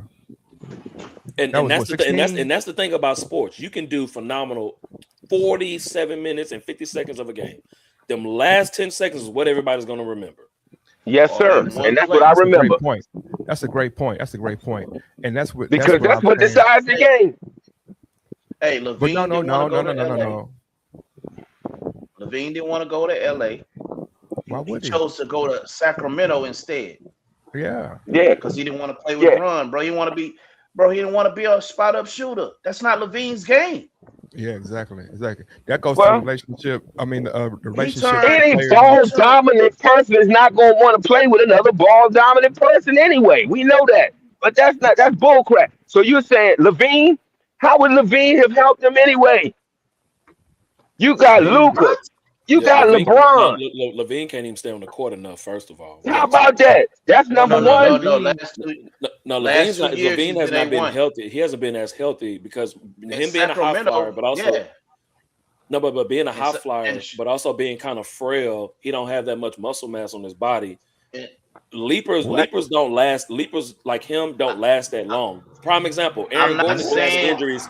Aaron Gordon been having injuries since the last dunk contest. Even though he's won a championship with the Nuggets, it's a thing about high flyers. Over time, their bodies and knees don't What? stay intact like that. Derrick Rose is a prime example. Guys who Levine had jump like that, who's very explosive, who have a great knack for understanding quick twitch and getting in the air and all that. Their game does not allow them to stay in the league as long. There's not too many high flyers that are not considered great players who've had great careers. We're not talking about Jordan. We're not talking about Hold on, Kobe. We're not talking about hold on. Bron. We're talking about guys who are considered Levine just high flyers, but Levine their has careers played don't. Levine's had 1, 2, 3 seasons where he didn't play 70 games. 4 seasons. That's a lot. That's still a lot of games. What about the seasons he didn't play many games at all? He didn't No, play I'm many saying this hold year on with one You Sacramento. didn't hear what I Those are- said. I said he only Hold on. had 4 seasons where he didn't play 60 plus. How many years he's been in the league? Since he was 19, he's 30. So 11. There have 11 been years. seasons he didn't play because his knee injury started in Minnesota when he was there first. He played Minnesota. He played 77, 80, 82. He got hurt. He got hurt in 16, got traded. When he came back, he came back in the middle of the season for Chicago. He played 60, 60, 58, 67, 77. He got hurt at when he was 28. He played 25, then he played 74. Then he got traded. It went up, went down, and he also was playing for teams that were tanking. But Between the Bulls and Sacramento, they were tanking. Well, I think he played majority of the games when he played in Sacramento, though. He wasn't injured that much in Sacramento. The equation of Zach LaVine and DeMar DeRozan didn't work in Chicago. That's how you knew the tanking was continuous because they sent them both. DeRozan didn't want to come to LA. That's the name I was looking for. Oh, DeRozan didn't want to go to LA. Yeah. He chose because Go ahead. Nobody want to. Okay, look, I'm gonna say this because when he went to Sacramento under Mike Brown the first year when they went on that nice run, he was playing some ball. Yeah, and Robert Spears did just mention about J.R. Smith. He was a decent role player. If you haven't seen his interview on The Pivot, he explains everything about his career. It's a much watch in his opinion. And go ahead, Rev. I see. That's why DeRozan didn't want to go to LA. He didn't want to become a role player. Yeah, like I think it's because nobody. I was telling Sean P, bro. Nobody want to be a spot up shooter over there with Blonde, man. We talking like, man. Me and Boog was talking early, like, man, it's high screen and roll, dive, and kick. That's the system. But we spoke about this on many other shows before as well. Any player that he plays with who's been considered a number 1 or number 2 option, they may get moved to 3, 4, if not 5, depending on their position and what their production was on other teams playing with LeBron. And what do they end up doing? They have to alter their entire game to play with him. They have to alter their entire game. Not depending on the position. He makes the bigs be pick and screen and rollers or spot up shooters, and the guards are pretty much going to be wing players, and he's playing downhill. Right. Yeah. But at the same time, if you are the system and the system that you are has been figured out, but you're not playing in a coach's system that actually have plays that can be maneuvered, changed, flipped, switched, flopped, and all of that can't just be overturned, it may be a little bit easier to try to gravitate towards that as well as you being a system and grab some of those plays that can fit for guys who actually have an offensive package. Like prime example, when LeBron early in his career was in Miami, when LeBron went play, Wade and Bosh played together, they still won because they played in a system. They played in a system under Eric Spoelstra. There were games LeBron didn't play. He didn't play 82 games in Miami, but there were also games where Wade and LeBron were out, where Chris Bosh had to be the man. There were games where Bosh was out and LeBron and Wade played. There were games where Bosh and Wade were out and LeBron played. But it wasn't because he was the system. It was they had a system because Eric Spoelstra is one of the best coaches in the league, and we understand that. No. Let's be honest. Oh, we're not about to do this. Hold on. LeBron James. What do you and I talk about? What you and I talk about with James Harden? What did I tell you, man? What did I tell you? Being that is not a good system. That is not a good system. Kobe Bryant spoke on that already. But LeBron, the same thing. Kobe Bryant spoke on that before his untimely passing in interview before he retired. Well, listen, the difference between LeBron and the only difference between LeBron James and James Harden is LeBron James had Hall of Famers as the role players, and James Harden had role players as role players. There wasn't Hall of Famers all scattered all around with James Harden. Are you really? Are you doing this right now? Prove me wrong. Name me the 4 and 5 Hall of Famers he played with at the same time. But I can tell you 4 or 5 Hall at the same time. At the same time. Russell, not one. He played with Russell Westbrook twice. He played with KD twice. Hear me. Not one at No, time. I'm listening. I'm not hearing you. I'm listening. Okay, so I'm saying LeBron James had Chris Bosh, D Wade. He had Zoe. He had Shaq. He had James Harden played with Kawhi Leonard. He played with Kawhi Leonard and Paul George.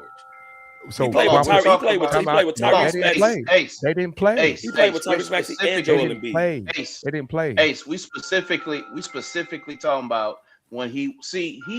Okay, hold on. Let me speak. Let me say this point because me and JB talked about this earlier today. We're talking about the Rockets when the team was his. When he went to Brooklyn, that team wasn't his. When he went to Philly, that team really wasn't his. When he went to LA, that was Embiid team. it wasn't his. But what I'm saying is, when he was in Houston, the reason he didn't play, the reason why he had role players playing role players, because his ego wouldn't allow to have another stud on the team, man. He's the reason why Dwight Howard left. I believe, if Dwight would have stayed, you got somebody that's in the post that can, bro. Nobody's asking Dwight to have threat. He a walking a lob threat, like, dude. Nobody's asking Dwight to do 50 touches a game. That's what he wanted, though. That's what You're gonna Dwight get wanted. your touches. No, That's he what Dwight wasn't wanted. asking for that, bro. That's Dwight bro, wanted touches. I'm telling you, he was. We're wanted talking about touches. we're talking about the same Dwight Howard in the same conversation that you're saying Hall of Fame players that James Harden didn't play with. What Hall of Fame players did Dwight Howard play with when he took them to the finals against Kobe in 2009? Not one. Not one. But okay, so we can't make the excuse at this point when they got there. Okay, so watch this. Because he's at the Rockets. He said when he was with the Rockets, because he had a pretty long tenure with the Rockets. Yeah, he had an 8-9 year run with the Rockets, right? Yeah. And what I'm saying never missed the playoffs. I'm never, but I'm asking the question: if that's exactly Zach Kaplan played 87% of games of his career, so saying he didn't play is not true. But what I'm saying is, Dwight Howard had a 3-year run where he was a dominant player. James Harden had an 8-year run. In that 8-year run, he didn't have 2 and 3 players that he could defer to at any time. If you're saying he had Chris Paul, that was the best player he played with. Dwight Howard was coming off a back injury. When he had Russell Westbrook, that was the years, that span that he played with Russell Westbrook, he was the worst 3-point shooter in the history of the NBA. Look, they ran a 3-point offense. I'm not going. What you mean not going? You gotta go. I'm not going because no, that's a fact. I'm not going to deny it because Russell Westbrook has always throughout his career has been a relatively bad 3-point shooter. So I'm not going to speak on that part. But what I am going to speak on is if you're going to praise that James Harden has always made the playoffs, how did he always make the playoffs? Because in one of those series that we're talking about against the Clippers, when they came back, he was on the bench. You had Jason Terry, Corey Brewer, and Josh Smith. That's the reason why y'all won that no. That's one game. No. That's a not 7-game just series. No, that's not just one game. That's a part of that series. The series, dog. That's the series. He said, and that's why the guys I mentioned, the guys I mentioned are 3-and-D guys. They weren't just guys. Jason Terry was the guy who put the ball on the floor. Jason Terry was the guy who put the ball on. Okay, he averaged 25, but for them to win that series, to average up to 100 points, someone else was scoring. You said someone else had to score. So you're telling me Kevin Martin. You're telling me that he had one bad game. We're talking about that one bad game. No, not the James 6 Harden other has not games. just had one bad game. He's had bad games throughout his career, and we've seen them. And we were losing that series, dog. And that one game, and he turned around. He had a bad game. He had a bad game. He sat. His team showed up. Series. He was 25-7-8 that series, or something in that range. How's that a bad series? Look, that series, he was 25-7-8. Look it up. What's my favorite stat line? His plus minus. We were 1-3, dog. Yes, 28 points a game, but we 1-3. I'm 28 a game, bro. How is it my fault? How is it my fault? I'm 28 a game. Because you ain't playing, you ain't stopping nobody. If you, man, what's his plus and minus, bro? In that series. Talk to me, Ace. It's gonna surprise you. I'm looking it up right now. Bro, he was on the bench when they made that run, dog. And they ran that same lineup. He was nowhere to be found. Nowhere to be found, bro. He over there twirling shirts and y'all shoot that. Man, come on, bro. Zach LaVine played 80% of his home games in the career. Yeah, that's what I was saying. I was just gonna say that while he was in Chicago, I honestly think he was faking the phone, and because he didn't want to be there. He was going off Chicago. Because He it was was going off in Chicago. He was yeah, 23, but he was 25, 28. He was an all-star twice in Chicago. He was going off. He was going off in I just think Chicago. he was faking the fun. He didn't want to be in Chicago after a while, dog. That's why he got He was traded to shooting. Sacramento. He was shooting 57. He was shooting 57% from the field. He was going off. He was shooting the 50s. He was going off Chicago. Hey, he called Boog analytics guy. Oh, my bad, dog. My bad. He was going off. Hey, how long you been backstage? How long you been backstage, trustee Sean P? My bad, man. Just a little bit, I've man. been Just looking. about, long enough to know that I'm waiting on that plus minus. I'm waiting on it too. It's Okay, taking a long time. I can I get it. am too. We were 1-3 in that series, dog. That's not Yes. just because you hitting 28 I points a just want to game. know the plus Don't minus of that 28 points a game. What's the plus minus? What year was that? What year I'm was waiting to be that? surprised. What year was that? it had to be 16. It's either 15 or 16. I'm looking it up because Plus once or again, minus. not because once again James Harden has never missed the playoffs, but he's played some of the same teams consistently back to back to back. Because he's in the West. Because what's the conference? He's going to say the same team. So for let me see, against the Clippers that year, he was. Let me see. Minus 22, plus 14, minus 17, minus 18, plus 22, minus 20, plus 12. Overall series number is negative 29. Yep, there you Average go. negative 4.1 per game. That's why I love that stat line, bro. I don't care about. See, I'm not gonna mention his name. I'm not gonna mention his name, but they love to bring out scoring stats. But I keep telling y'all, the best stat line is that plus and minus. It does not matter what you're scoring in a game if you're not impacting the game. But we win though. We won. One notable point that although Houston won Game 6 to force the Game 7, Harden was benched for the entire fourth quarter while the Rockets erased a 19-point deficit behind Josh Smith and Corey Brewer. Shay, Harden Okay, then it's one game.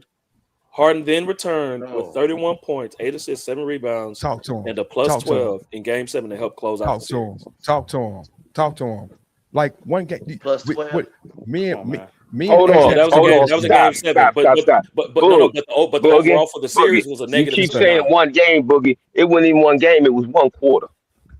That was a No. quarter. Yeah, That it was was a one quarter. quarter. They was down by. They was almost down by 20.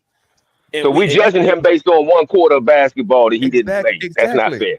fair. It's not fair at all. But listen, last night. We went down the rabbit hole, and he was giving me a whole dissertation about how he's a bad defensive player. Now, what I did was look at the stats. James Harden has one of the all-time highest defensive ratings in the post of all time. His overall defensive rating is a 1.12. Not trying to say he's better defensively than D Wade. D Wade's defensive rating is a 1.15 to 1.115.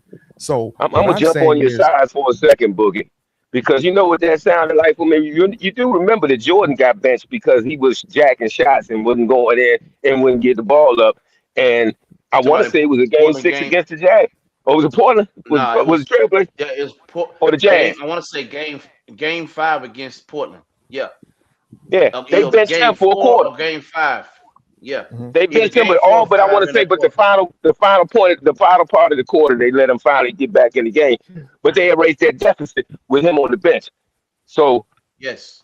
Facts. yeah, So as far as the unfairness, I can agree based on one quarter, but we've also seen a history of James Harden not showing up in games where other players Yeah. have we've had seen to a step history of him up. showing up too. So no. Hold on. Say it again. We have a history of him not showing up in some games, but you have his No. his We have a overall- history of him not showing up in a plethora of games over years. and we, of his yeah, and we because career. have they a were supposed to history of him be, they showing were up supposed to too. go to the finals that year. I That gave they the lost to Golden unfairness. State. I gave the unfairness already, but what we can't do is try to neglect the other stuff. We've seen it even recently I'm not. and in the past years. Even when But he I'm played with Embiid and Tyrese Maxey, when he not his first stint in How OKC he because didn't show up? he was actually phenomenal with OKC. He was phenomenal with OKC. In a lot of games with the Clippers, he was expected to play with Kawhi Leonard and Paul George. That was unfair to him. I can openly admit that. It's not unfair. However, Kawhi didn't play.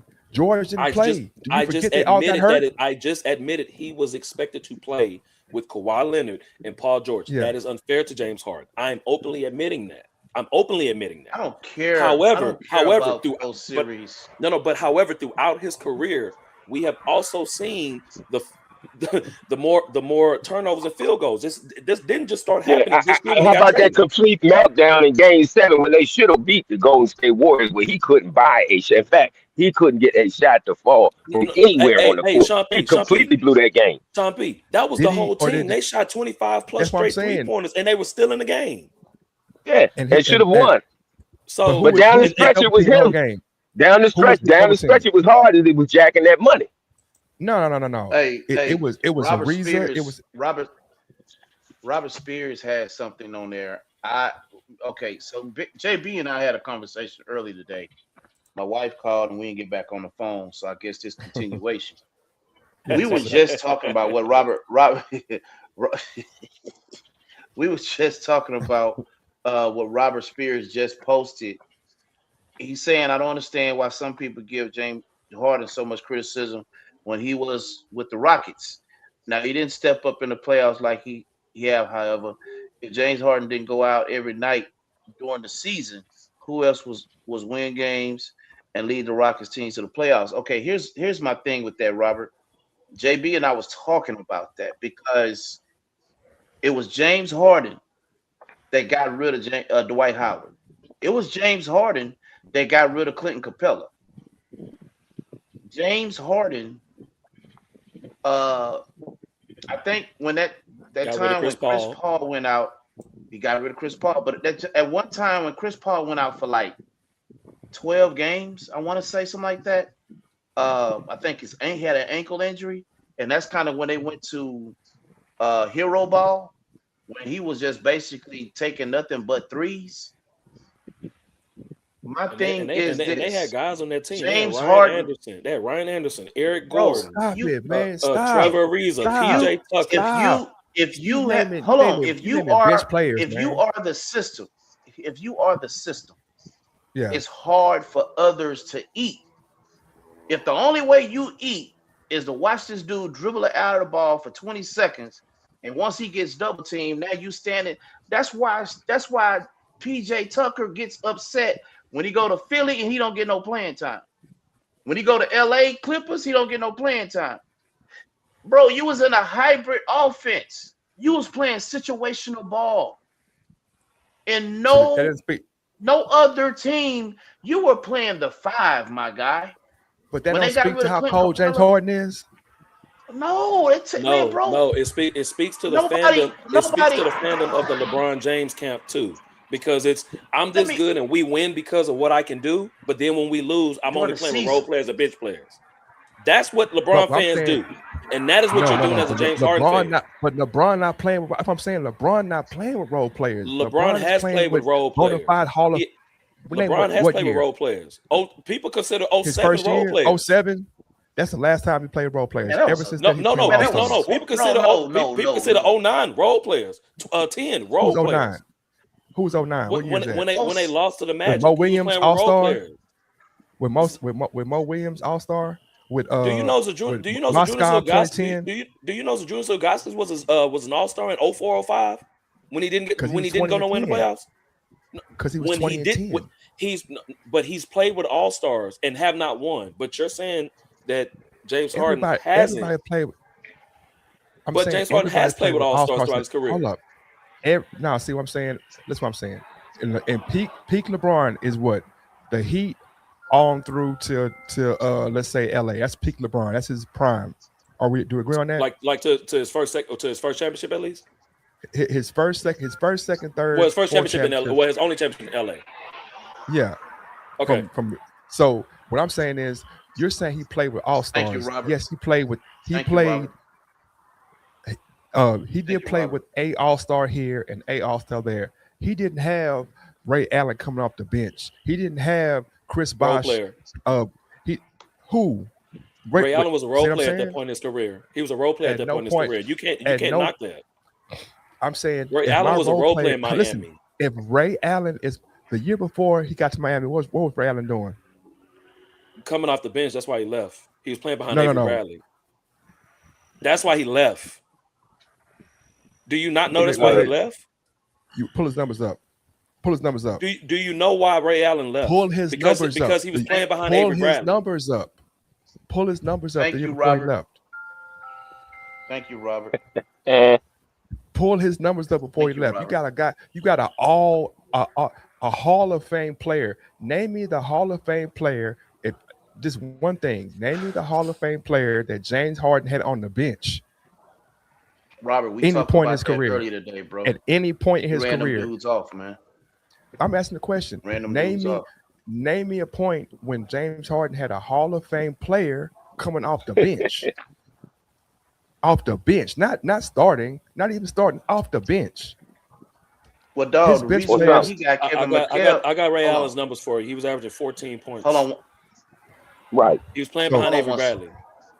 He, Robert, so he came from 14. Robert. He got so- he got Kevin McHale fired because Kevin McHale wanted Dwight Howard to continue to work with Akeem Olajuwon on his footwork, and when Olajuwon was successful working with Dwight Howard on his footwork, and when Dwight Howard was actually successful in the post because of his footwork, then James got rid of him. Dwight Howard never I- had I no won't- post game. Dwight Howard Man, never had no. bro, But bro, Dwight when he Howard, was with the okay, Rockets, A guy who His didn't have post-game- a guy who didn't have post game but got his team to an NBA Finals says a lot to me. well, I would say this: he didn't have great footwork when he was in Orlando. He didn't have great footwork till he got to Houston. Well, I'm just saying, dog. Did you? I mean, huh? If you Yeah. can hear, if you can hunt, you can hear. I'm Wow. just saying, dog. He did. Hey, and that speaks a lot on Dwight Howard, bro. And this is why. See, this is why LeBron James is not on my Mount Rushmore. You just spoke of a series. There's 2 series. There's 3 series. There's 3 series that he failed this NBA. And the series was against Boston in 2008. I'm not going to agree with that one. Man, yes. Yes. There's no way in the hell with the team that he had that he was going to beat Ray Allen, Kevin Garnett, and Paul Pierce. Get out of here with that. And they were peaking out. They was peaking out back then. This is a young LeBron before his peak. Not happening, man. Bro. It's not happening. So wait a Not minute. happening, So dude. let's compare and contrast. Who had the worst team, Kobe or LeBron? Get off the gas with me, dog. Come on, man. Which team? Which Come team on, was that? bro. Which team with Kobe? Which team with Kobe? Let's talk about it. 08, 09, 10. Excuse me, 07, 08, and 09. Yes, those 3 teams was horrible in LA. And who was on those teams? Give me some examples of who was on in those 3 years. Because see, I ain't there. I'm walking right now. I'm doing my daily eating and exercise. On Who's which on that team? team? On which team? On Lakers, he just said those horrible teams that Kobe had. Let's talk about it. In 2007, 08. Yeah, 7, 9. Yeah, let's talk about that. Let's talk about these horrible teams. Let's talk about who's on them. Go ahead and start. Derek Fisher, Kobe Bryant. Derek Fisher, yeah, horrible player. He's not Garbage. horrible. He's not horrible. Exactly. Keep on moving. Keep on going. He's not horrible, but I'll keep going. Derek Fisher, Kobe Bryant, Lamar Odom. Yeah, Paul Gasol, Andrew Bynum. Paul Gasol, horrible. Lamar Odom. Yeah, he might have been smoking crack afterwards, but he was doing his thing then. You're not going to sit here and sell that ticket to me. You cannot sell that ticket to me. You said Gasol is horrible? All of them people, Larry just said that. He's trying to make a point. What I'm saying is collectively, bro, they were no better than what LeBron had. No, they weren't better because they were younger. No, they were younger. No, LeBron's team. They were a bit younger. LeBron's team was They were a bit younger than what LeBron had to work with at that time frame. No, they were not younger. Kobe's team. So let's go look at Ilgauskas. Go look at Ilgauskas when he played with LeBron. Go look at the stuff that he went through. He had a lot of ankle stuff going on too. I have both of their rosters pulled up though. Do that. Go ahead, man. Talk I have both of their rosters. Run down LeBron's roster in comparison to the Lakers roster. I have Devin Brown, He was a pretty decent 2 guard. Shannon Brown, who ended up going to the Lakers 2 years later. You had Daniel Boobie Gibson still there. Larry Hughes, who had been an All-Star plenty of years. You had Damon Jones, a nice shooter. Sasha Pavlovich, a defensive presence. Eric Snow, an older guard who played with AI. Delonte West, a pretty good shifty guard, lefty. You had Drew Gooden, LeBron James, of course, Donyell Marshall, Ira Newble, Joe Smith, a little bit older, Wally Zerbiak, a decent shooter, Ben Wallace, a little bit older, but still pretty productive as a power forward. How many games they won? That team that year won. They were 45-37.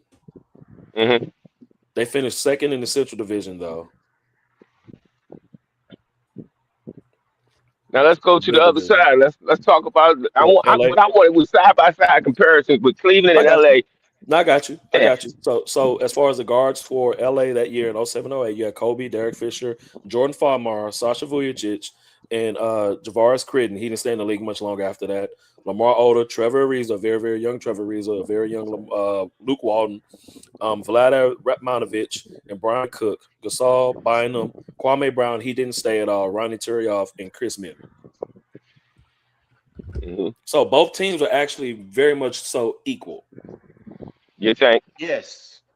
Yeah, if you think about the team, if you think about the team concept itself, yes, they both were equal. The play style, no. The play style itself, no. But and that makes a difference. Why? Huh? That does make a big difference. Robert, come on now, dog. LBJ has some waste management guys in Cleveland still made it work. Nah, he didn't have no waste management guys. Robert Spears knows what I know. Them dudes was garbage. They was not garbage, man. They were garbage. It was not, okay. So you know how this goes so against what people say in regards to LeBron having bad teams? Because when he's also had good teams, he's lost. Lost what? The championship? He's lost in the playoffs and lost in the championship. It can't be both ways. You couldn't beat Orlando, bro. But that team, that Orlando team 08-09, that was a tough team after I looked at their roster. Come on, man. I don't know what you're talking about now. But Dwight Howard also didn't play with another All-Star on this team. He was the only one. LeBron James has played with an All-Star on his team just about every year. Do we have to equate All-Stars to team chemistry? Team chemistry will beat 11 All-Stars on one team if you got the right team chemistry. As a matter of fact, a group of college kids prove that you can beat the all-world, all-Olympic super dream team if they go in there and if you got the right team chemistry on them. And they did that without Michael Jordan playing. Didn't matter who plays. So you take away one Michael Jordan, so that means Scotty, Charles, Patrick, Larry Bird. All the rest of them don't matter. It shows you really is the man. It shows you really is. And MJ showed that. Okay. Bro, let me tell you something. So you're telling me all the rest of those Hall of Famers, we needed Michael Jordan to beat these college kids. That's sad. That's sad. That's sad. Hey, I'm sorry. Robert, if we don't have Mike, we can't win. So that means if it was without Michael Jordan, they don't win an Olympic gold, is what you just told me. We might as well send them college kids in there.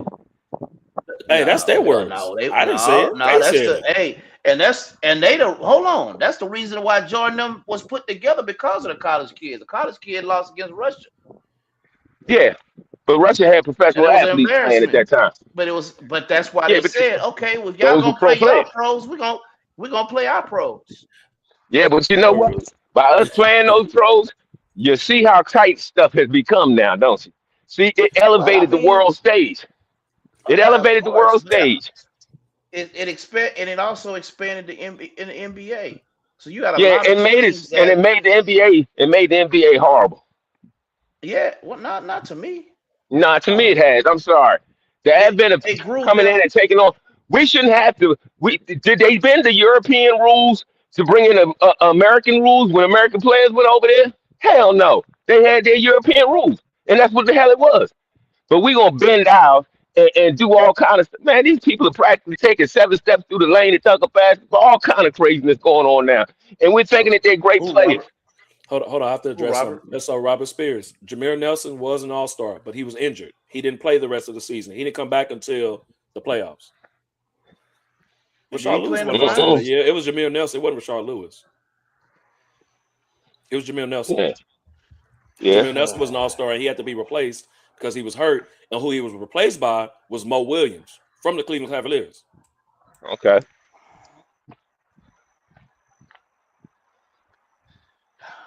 Like I said, Wow. LeBron couldn't beat Orlando, and he couldn't beat. No, LeBron cannot beat. The Cavaliers have to do it. LeBron himself cannot beat. I'm tired of hearing that stuff. Bro. Nope, not trying to hear it. Michael ain't beat nobody, man. Michael Jordan, that's my man. I love the Bulls. Hey, I'm a Wizards fan, but I loved watching the Bulls. Loved watching Mike They're play. not winning. You know why? They're not. Let's say that same roster that LeBron and Kobe has is not even making the playoffs without either of those two guys. Okay, well we can so understandable. I So they're not making the playoffs without them, but yet that Bulls team went to the Eastern Conference Finals without Michael Jordan. And still didn't win without him. They didn't have to win. They went to the Eastern Conference Finals without the greatest player in the world. They went to the Eastern Conference Finals. But you know, this is the same talking point that the LBJ fans have. It's participation, not the actual winning of it. And that's where no, it's not about no, it is. That's where we get. What I'm trying to. My point ain't about participation either. That's bullshit too. No. My point is, no one person has ever beat a team of 5 people by his goddamn own self. No one's saying that. No one's saying So that. for me, you will never be able to tell me that Michael Jordan beat the Jazz. Michael Jordan beat the Lakers. Michael Jordan didn't beat them. But you can't The say Chicago Bulls did it. But LeBron James fans can't say that either. But they say LeBron beat the Warriors. LeBron has never beat nobody. No, listen to me. That is the Heat, the Cavs, and the Lakers won championships. No, but I'm saying LeBron ain't win them. That is the narrative, is what I'm saying. I understand that no one can make you believe that, because I don't believe that one person's going to win. But at the same time, we have to understand the Bulls was playing in a system. So you can tug and plug a player in there. It wasn't a system made up just for Michael Jordan. That's why they was able to accumulate those 55 wins and still get to an Eastern Conference. They understood it still fell short. Okay. They played in a system. Michael Jordan wasn't the system. And Robert Spears, you're actually right. Rashard Lewis did make the All-Star team, and Jameer Nelson was supposed to, but Jameer Nelson got hurt, so Mo Williams took his spot as well. So they actually would have had 3 All-Stars on that team. So I double down and stand corrected. Well, I think that is a fallacy in some respects. Yeah, okay, you're the best player on the championship team, but you alone did not win it. You are on a championship team. And when it comes down to it, pieces and parts make a difference. And you can never say you can have the best team in the world if another team look at the Knicks. Let's look at the Knicks. Why the Spurs didn't beat the Knicks? Because they had one player on there who had more heart that you can't measure in stats. He didn't have the necessary height, didn't have the necessary speed, the necessary athleticism that they felt was necessary to do it. But he did it because of his sheer will. They have the better team, and they're not winning that, and they're not winning that series without him. Get off the gas, dog. I'm not on the gas. The point of the matter is, ain't no gas to get off or on. The point of the matter is, if they did not have those daggone, if without those role players contributing to keep it in the position where it could be competitive and allow for him to do what he does, they lose, period. You can't switch it like that. You can't switch it no. like that, dog. So okay, let's take everybody else off the court and put the San Antonio Spurs and just put let the Knicks play Bronson. So we got a 5-on-1 situation. We're not finna but that's what you're saying. No, but that's what you're saying. Trustee, you know that's not what we're saying. That's exactly what you're telling me. No. That's what you're telling me. You're not. I'm not saying that, and Rev not saying that. Hold on, Ace. We're not saying that. Hold on, Ace. Hold on, Ace. Watch this. We're not saying that. You're not gonna sit here and open up your synopsis talking about if it wasn't for this player that had heart and grit, and then all of a sudden when I call you out on it, now you want to go to role players. Because I'm saying the point of the matter is it took him to get the team going. It was him that got his team Exactly. going. So it was Exactly. The team. it was Brunson. It was The Brunson. team. Listen, team. Trust. Michael Jordan did the same thing with his team. When he got the rolling, the team got going. Trust me, but the system that the Bulls were running based on how MJ played worked out beautifully for them. Jalen Brunson took a different approach because MJ wasn't leaving no more money on the table. He was helping other players make more money. What Jalen Brunson did, he realized, you know what? I know the type of guys I need around me to win. I'm gonna sacrifice some of my money so we can get them, and that's what he did. Mm-hmm. There was no particular system that they ran because a lot of the plays and style of play today is a lot of pinch post, a lot of screen and roll, ISO ball, corner shooters. That's really how the game is going. And then the heart that you spoke about, the grit, the grind, trying to get after it. That's already in him because he's won everywhere he's gone from what I've learned. So he already has that in. But change this. That's so very true. But here's the point. We were talking about how LeBron lost this and LeBron lost. That's what you're saying. These people lost. They couldn't win. But it was not. I'm sorry. Bro. We saw a man in LeBron James was the first person basically to average a triple-double in the finals that he lost. In fact, he led both teams in every stat and lost. But he lost it by himself. It sounds like he did every possible thing that he could, and they lost because the team as a whole failed. One person does not win anything. All right, we're gonna move on and back into NBA free agency. We want to let y'all know what you're a part of. As you see, we get hot, greasy, and ignorant right here. When the weekend turns to Monday and the clock strikes 9, we're bringing you a message that'll stand the test of time.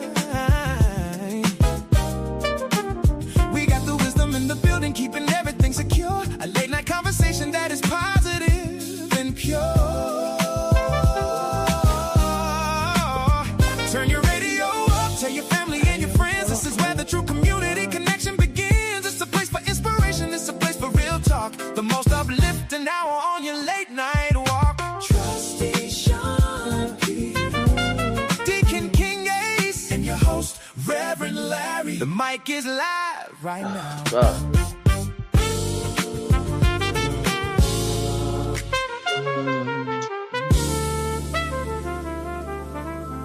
That's right. You're right here with Late Night Talk, Reverend Larry, which will be rebroadcast on Radio 17 tonight at midnight. And also after Just Another Sports Conversation tomorrow at 4 p.m. So Just Another Sports Conversation will start at 3, and we'll be telling it at 4 tomorrow on Radio 17. If you do not know what Radio 17 is, Radio Soul 17.com. Just tune in, man. I think we're rocking with the Quiet Storm right now. Ain't that right, Sean P? Yeah, I suppose so. It's 11:52, so it's past 12. Y'all. It's 12:52 y'all's time. It's 11:52 my time. 10:52 over here, man. Come on now. I mean 10:52. My bad. So yeah, I guess it is about to jump off. We about to get some pro fairy action going on. Yeah. So look, man. There's parity in the NBA right now, but I just saw a headline. I thought it was magically interesting how all of a sudden LeBron is now willing to accept the minimum for his next move. Don't y'all find that interesting, considering he was trying to nail the Lakers for $50 million, saying he wasn't going to take a pay cut? Yeah, well, did the Lakers have a chance of winning a championship? I'm gonna say this, dog. Everybody and their mama talking about. So then pay me. If you ain't gonna win the chip, pay me then. Everybody talking about this Lakers squad that Pelinka has put together. Mayonnaise squad, as I heard some call it. Basically. Including the coach. Hey, hold up. But I think they gonna rock out, bro. Y'all laughing? This not your average Mayonnaise squad, dog. No, this man He's some said mayonnaise dogs. squad. I'm not Bro. rolling. I'm I'm not just. I rolling. don't know I'm what not the. rolling. Hey, I'm not trying to get It flagged, is bro. what it That's is, all I'm. man. I'm I'm not not It trying to is rolling. what get it is, flagged, homie. man. It is what it is, big Like, bro. What you mean, man? You not going with it. You going with it. It is what it is, homie. It is what I'm it not. is, I'm bro. not roll. I'm not rolling. I'm not rolling. You ain't got to roll. You yo, can sit. that Lakers squad gonna be nice, man. I'm sorry. I know everybody. I saw Stephen A. I saw what Stephen A. put out there, man. That Lakers squad gonna be nice, man. I see them as a top 3, top 4 team in the West. Real But it's talk, not just. But it's not just the starters though. It's gonna be who's coming off the bench too. bro. They got Sexton. Are you serious? And how Grimes. many teams has he been in to be in the league such a short time? He's Yeah, on the he. same trajectory as Dennis Schroeder, although Dennis Schroeder is a heck of a player. But he's being moved Mm-hmm. I don't around know, so many bro. teams. He's being moved around so many teams within like a year or two's time. So it's a few things either happening. He either's not fitting the team concept. He's not a good locker room guy. He's hard to play with. It can be a few things that's like getting him moved around so much. That's the same thing that was spoken about with Dennis Schroeder. So who drafted him? Did Philly draft him? Didn't Philly Cleveland. Cleveland drafted him after Cleveland Cleveland. drafted because that was before then he went to LeBron Philly. ultimately ended up leaving to go to LA. Then he went to Philly. And then he's went playing on to multiple teams. and, I mean, I wouldn't you say multiple. That's 6+. The kid has only played since 14. And here's my Right. thing. The last this 2 is years, 14? honestly, yeah. This is 14. My thing is this. When he was in Philly, yeah, that was on him. But I think he understood while I'm here in Utah, I gotta ball out. Because I'm balling, I'm playing for my next contract. And he did pretty Right. good, man. He did pretty good in Utah, bro. What's pretty good, man? That's relevant. This is actually his 5th team he's playing on though. Up in South Dallas, one more team. Yeah, this is his 5th team he's playing on. He's played for Cleveland, he's played for Utah, he's played for Chicago, he played for Charlotte, and then now he's playing for LA. Mm-hmm. That's still Small not guards bad, get bro. moved around. Small guards get moved around a lot in today's NBA. That's just what it is. You get 3 years, 2 years. You get 2 years, and you ain't dominant. And to be fair, his numbers are not bad scoring wise. It's just they are moving him around a lot for some reason. His numbers don't look Small bad. guard. I think that's the only reason. Or the main reason. That's gotta be. I mean, he's 18 a game, but again, like I said before, those numbers averaging what's that? Averaging what we got here?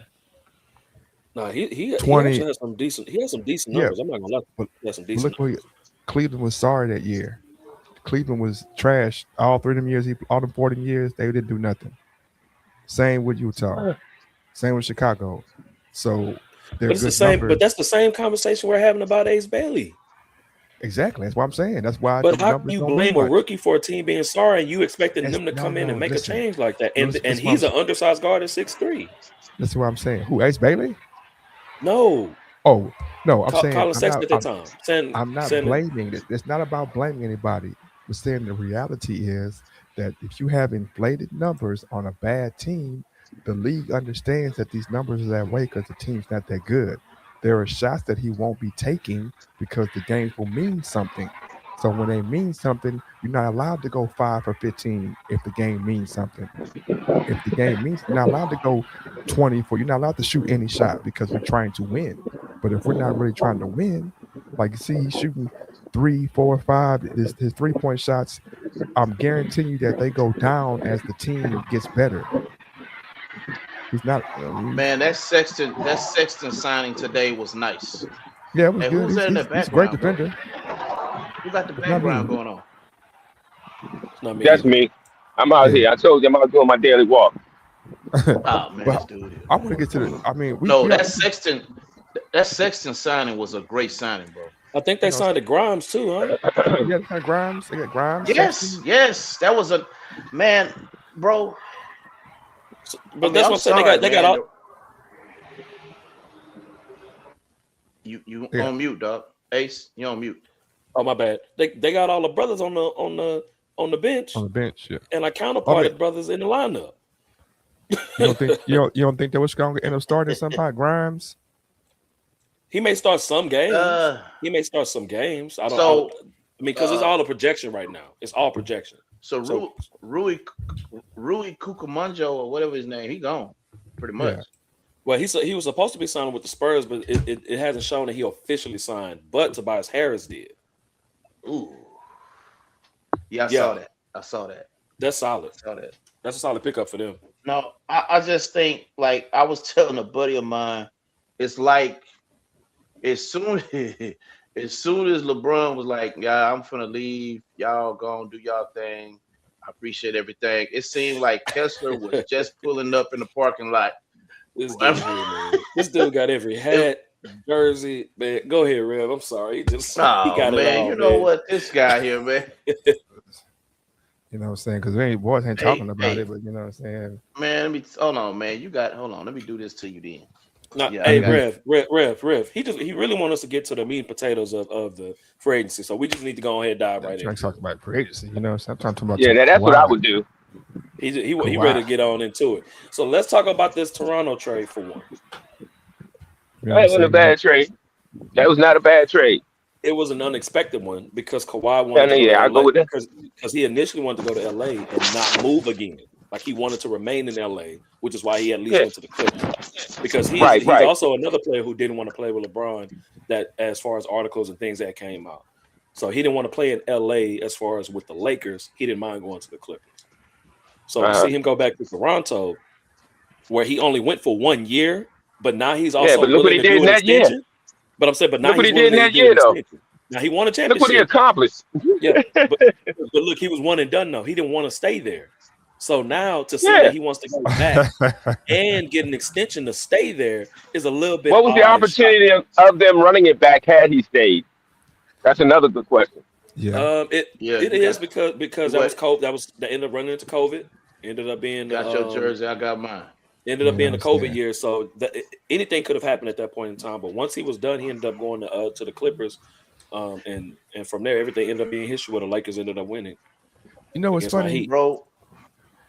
Kawhi doesn't get the same vitriol that some of the other players get, but if you think about Kawhi's career, it's been a whole bunch of like WTF moments in his career. Like he left the Spurs on some funny business. He left Toronto on some funny business.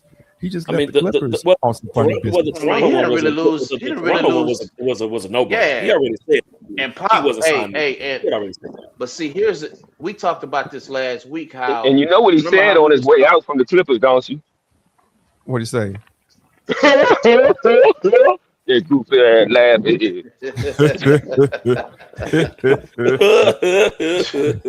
Yeah. Okay, but look, we talked about this. We talked about this last week. How they were getting rid. No, we talked about it Monday. How we thought it was odd for Memphis to give up Ja Morant to Portland when he's like right there. That's like right around the corner, same conference. So what Greg Popovich did, Greg Popovich was actually trying to prove a point in sending Kawhi out there to Toronto, because nobody want to go to Canada and play ball. Nobody wants to go out there. Nobody I know of. I don't know, but I'm telling you right now, Toronto got a heck of a fan base, man. Yeah. Well, I mean, I get it, They but do. again, that was supposed to be a punishment to send Kawhi out there to Toronto, bro. And it backfired. But there was no punishment, man, because they got one great fan base, man. And I'm telling you, it's not just them, but it's people all the way in Detroit that love Toronto, man. Yeah, it Yeah, backfired. but that whole- backfired though. That backfired though. Not really. You got picks, they man. won a ring. Toronto got a championship out of that, so it backfired on They Greg got- Popovich to send him somewhere that he thought he yeah. wouldn't have liked, or to be successful in it, rather. Not to say he liked it or not, where he would have been successful, because that's what a lot of teams and GMs and coaches aim to do is if they're going to get rid of you without you having a trade clause, because if you have a trade clause, now you have to do what's in the best interest of the player and them. That's why they have to work together. If you don't have that, the organization's doing what's best for them all together. Exactly. Who was the coach? Who was And the coach of nobody, Toronto? and nobody. Right now or that year? No, Nurse. when he went Nick out there. Nick Nurse.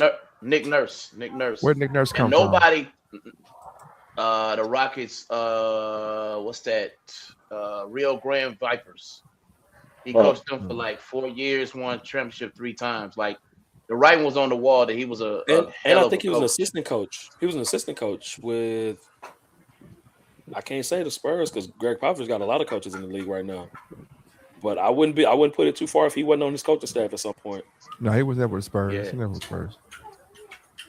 No, he was Yeah, a coach. He was a coach somewhere. He was an assistant coach for some team, and I read. I just can't recall where he was at. But he came No, straight. Spurs, He no. came straight from the G League, though. He came straight Yeah. from the G League, and see that's another thing. So he came Okay, straight from the okay, G okay. League, and then nobody knew who Fred VanVleet was because Fred VanVleet spent most of his career in the G League. Mm-hmm. Yeah. Yep. You understand what I'm saying? So again, old man Pop thought he was just send him off to a team that they didn't have nobody. They wasn't making no major noise. I'll say this: they made Nah, that was- noise. Yeah. But they didn't have players that would stand out. They didn't have the names. Yeah, that's what No, I'm they saying. they didn't kept have the running into name. LeBron. They kept running into LeBron because That's when they had DeMar DeRozan and Kyle DeRozan was doing Lowry. his Yeah, thing. that's what they Yeah, had he to was doing his mark thing. Yeah. And that's when they did They that kept trade. hitting they kept hitting LeBron every year, and it's like that's a tough. But that's a tough- then that year, which is crazy, LeBron leaves and then DeRozan is traded. So Yeah, in his yeah. mind, that could have been his year to possibly get to Yeah. the championship because Oh, they man, I were know a 60 DeRozan plus was sick. they were a 55, 60 plus win team for years, Right. for a lot of years. Right. But like Right. Bug alluded to, they kept running into Bron, which is why they ended up being called LeBronto because he kept knocking them out. Yeah. But Mhm. can we? like I was like Robert Go ahead, Spurs go was saying, when he left the Spurs, he was sitting out games and going back and forth with the medical staff. Right now, when he's leaving, Yeah, he didn't want to play no more, man. now he's leaving the Clippers. He has this investigation on his head. You know what I'm saying about the legal pay. So That's what I'm just Robert saying Spears. That's what Robert Spears just mentioned Yeah, right there too. yeah. Yeah. So it's like he kind of gets skipped over when you talk about funny business in the league or whatever. But I wasn't expecting him to be traded back to I heard the interest, but we also heard the interest that Detroit was interested in him, and that's when I was like, wait a minute, so Kawhi on the table? So y'all even talked about Tobias Harris going to the Spurs? Yeah, we mentioned it. But none of that mattered at the time. The whole thing was that guise of a trade where they took Jaylen Brown and sent him He want to get to it. Let's get to it. Let's get to it. to the Philadelphia 76ers. And the 76ers come up with Paul George and two first round and 2 second round. What you got, Trusty? What you think about the trade, though? I know you saying what's happened, but what you think about the trade? He's very passionate. Undoubtedly the worst trade in NBA history. Period. To me, this is what it is. If if I were to write a book on how do I want to destroy a team that's not too far, there's not even but a couple years off of winning a championship. How do I destroy that team? I'm going to take the fan favorite, one of the fan favorites, a guy who was not only the MVP of the last championship that we won, but was you said the sixth place, got the sixth place votes for MVP of the league this year, and we're going to get rid of him. And we're going to pull some guy who's really like at the back end of his career, and we're going to get 4 picks that we don't know who the heck they might be, but we already know they're not going to be first. They're going to be first round, but they're not going to be lottery because that team's about to be a monster with the addition of a person of that caliber on it. I got one question. When I have a healthy Tatum, a healthy Derek White, a healthy Paul George, a healthy who is the other guy they have up there? Man, come on, dog. Pritchard. I was Not with you Pritchard. until you said Oh, Paul you George. talking about the big? Yeah, when you said Paul George, you lost it. Yeah, But you said it. You said they're big because I know both of them big. You have Cater, and they just signed Mitchell Robinson. Mitchell Robinson. I got Mitchell Robinson. I got Paul George. I have Jason Tatum. I have Derek White. You don't think that's a very You don't think that's a very defensively strong team? Defensively? Oh, you got. Oh man, what? We got 6'8" across the board. Who Paul George stopping? Bruh. Get them knees. Bruh. Did you watch Paul George? Paul George had to sit out for 25 games because he was doping, right? And he came back after the doping, 360 windmilling. After he came back after the doping, 25 later is doing 360s and cupping it and windmilling. Whatever. But guess what? The man's been 16 years in the NBA right now. He is on the downside. You got another player who really just he's at his peak. He's probably about to go towards his too, but he's not He's not gonna fall through as quickly as Paul George is. I know Philly is thankful to God for taking that terrible contract that Paul George conned them into getting. Absolutely. I know they're thanking God. Yes, Lord. They are. And look at what they got for it. They got a heck of a great return. Bro, that dog. Paul George was kind of balling last year. Bruh, you know what? If we could say F, but do you know what the Boston Celtics got for that? They got a Z minus.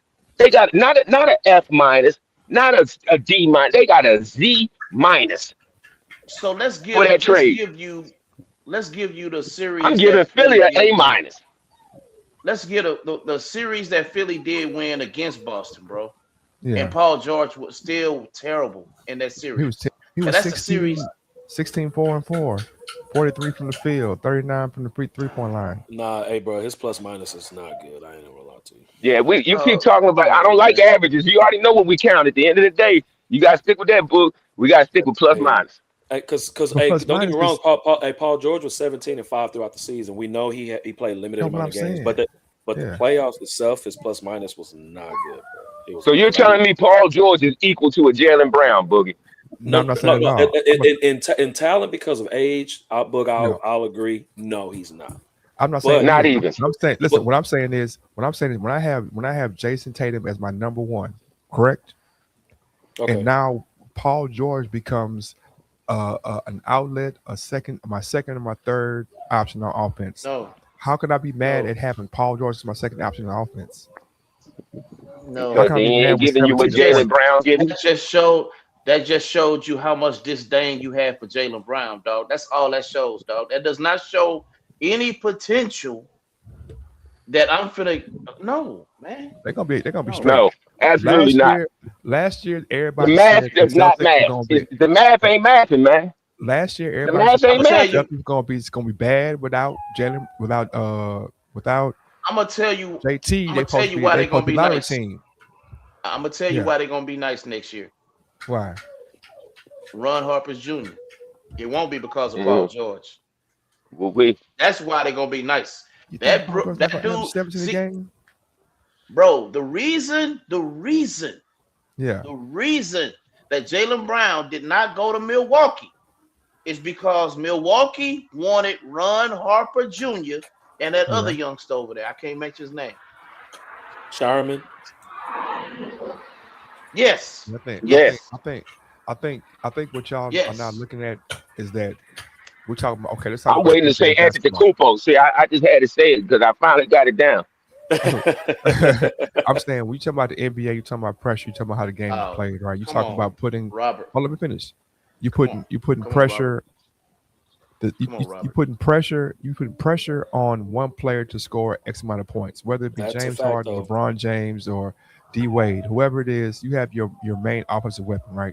So what teams do is they load up on one player. So if I'm loading up against Jason Tatum, and I'm leaving the player the caliber of Paul George to be able to either just catch the ball, either butt naked and or in attack mode, we winning. Like every team in the NBA is not predicated upon their number one scoring. They're predicated upon what happens when number one can't score. When LeBron James is double team, what happens? Boom. You kick it to a Rui. You kick it to a Rui. Rui wide open. He's a great shooter. So you kick it to a Kennard. He's wide open. All them guys I named, Rui, Kennard, the number 2s and 3s in the league. Paul George is on pace with any number 2 player in the league. He's as good as any 2 in the league. I disagree, bro. He's over it. His days behind him. Paul George was Robert. Okay, we'll see. Robert, we'll see. I disagree. I think it's the other way around, brother. I think it's the other way around. Philly won because they got off that contract. Philly, Paul George didn't have a bad contract as far as the amount. Jaylen Brown had a 300. Y'all kind of tripping, man. He only has one more year after this year. Jaylen Brown has 3. Y'all was just talking. I mean, not y'all, but the conversation was just about how Jaylen Brown couldn't finish against Philly, and the Philly trio of Paul George, Embiid, and Maxey just beat the Celtics. So now all of a sudden we swap players, and it's like Paul George is trash. He wasn't trash when they were beating him. No, man, no. I said Paul. No, Paul. He's not equal to Jaylen Brown. I said at this point in their careers, no. I said Paul George. No, he's not. I gave you the series that Philly won. I said I opened up my point, and I had Ace Boogie. I had Ace to look up his stats in the series that they won against Boston, and he was not good. Paul George against Boston this year. You love Paul George, Jaylen Brown. You honestly think Paul George is going to be the savior for the Celtics? No. I think he's going to have a good year. I don't. I think he's going to decline just like any other 16-year player. He's going to be 17 years after he starts. He's going to have another. Hold on. This man shot 55 from the 3 against them last year. I mean, in the playoffs, he closed them out with the. Okay, what he did last year, he got to go one more year. That's 17 years on them busted knees and legs and stuff like that. I'm telling you, it's not going to happen. You can let it go, Boogie. Let it go. I agree about the old school NBA. I agree with about the old school NBA. We don't agree much, but I agree with him on this. I think Paul George is going to have a better year as well, only because he's playing with someone who actually has the similar style of play that he does. He's just much younger than him. Robert. Jason Tatum is just a much younger player than Paul George, but their games are actually similar than they are separate. They're different. Okay, and given that, I'm telling you right now, Paul George ain't gonna do it, man. No, I'm saying they both can play 1 through 4. You may be able to throw them out there to kind of help against a 5, but they're not going to guard a 5 like a 1-on-1. But they are both 6'10", 6'11". So they have the height advantage. Now, as far as the skill set of where Jaylen Brown is and what he's been able to accomplish last year as his best year that he's ever had in his career, not the year he actually won a championship and was the Finals MVP and the Eastern Conference Finals MVP, the year he had the team by himself. Now he goes to a team with a former MVP and an upcoming rising star in Tyrese Maxey. Do you think he's still going to end up having the same year that he had this year? No. Yeah. No. He's not going to have that. Because now you're going to a team where another guy was already being given the keys. They're not about to give him to you right away. He might have a better year. I don't think he's going to have a better year. I don't think he's going to have a better year because I wouldn't. The only reason I say this is because you're going to have an inconsistent Joel Embiid in and out of the lineup because he's hobbled. So now that means you're going to have to play.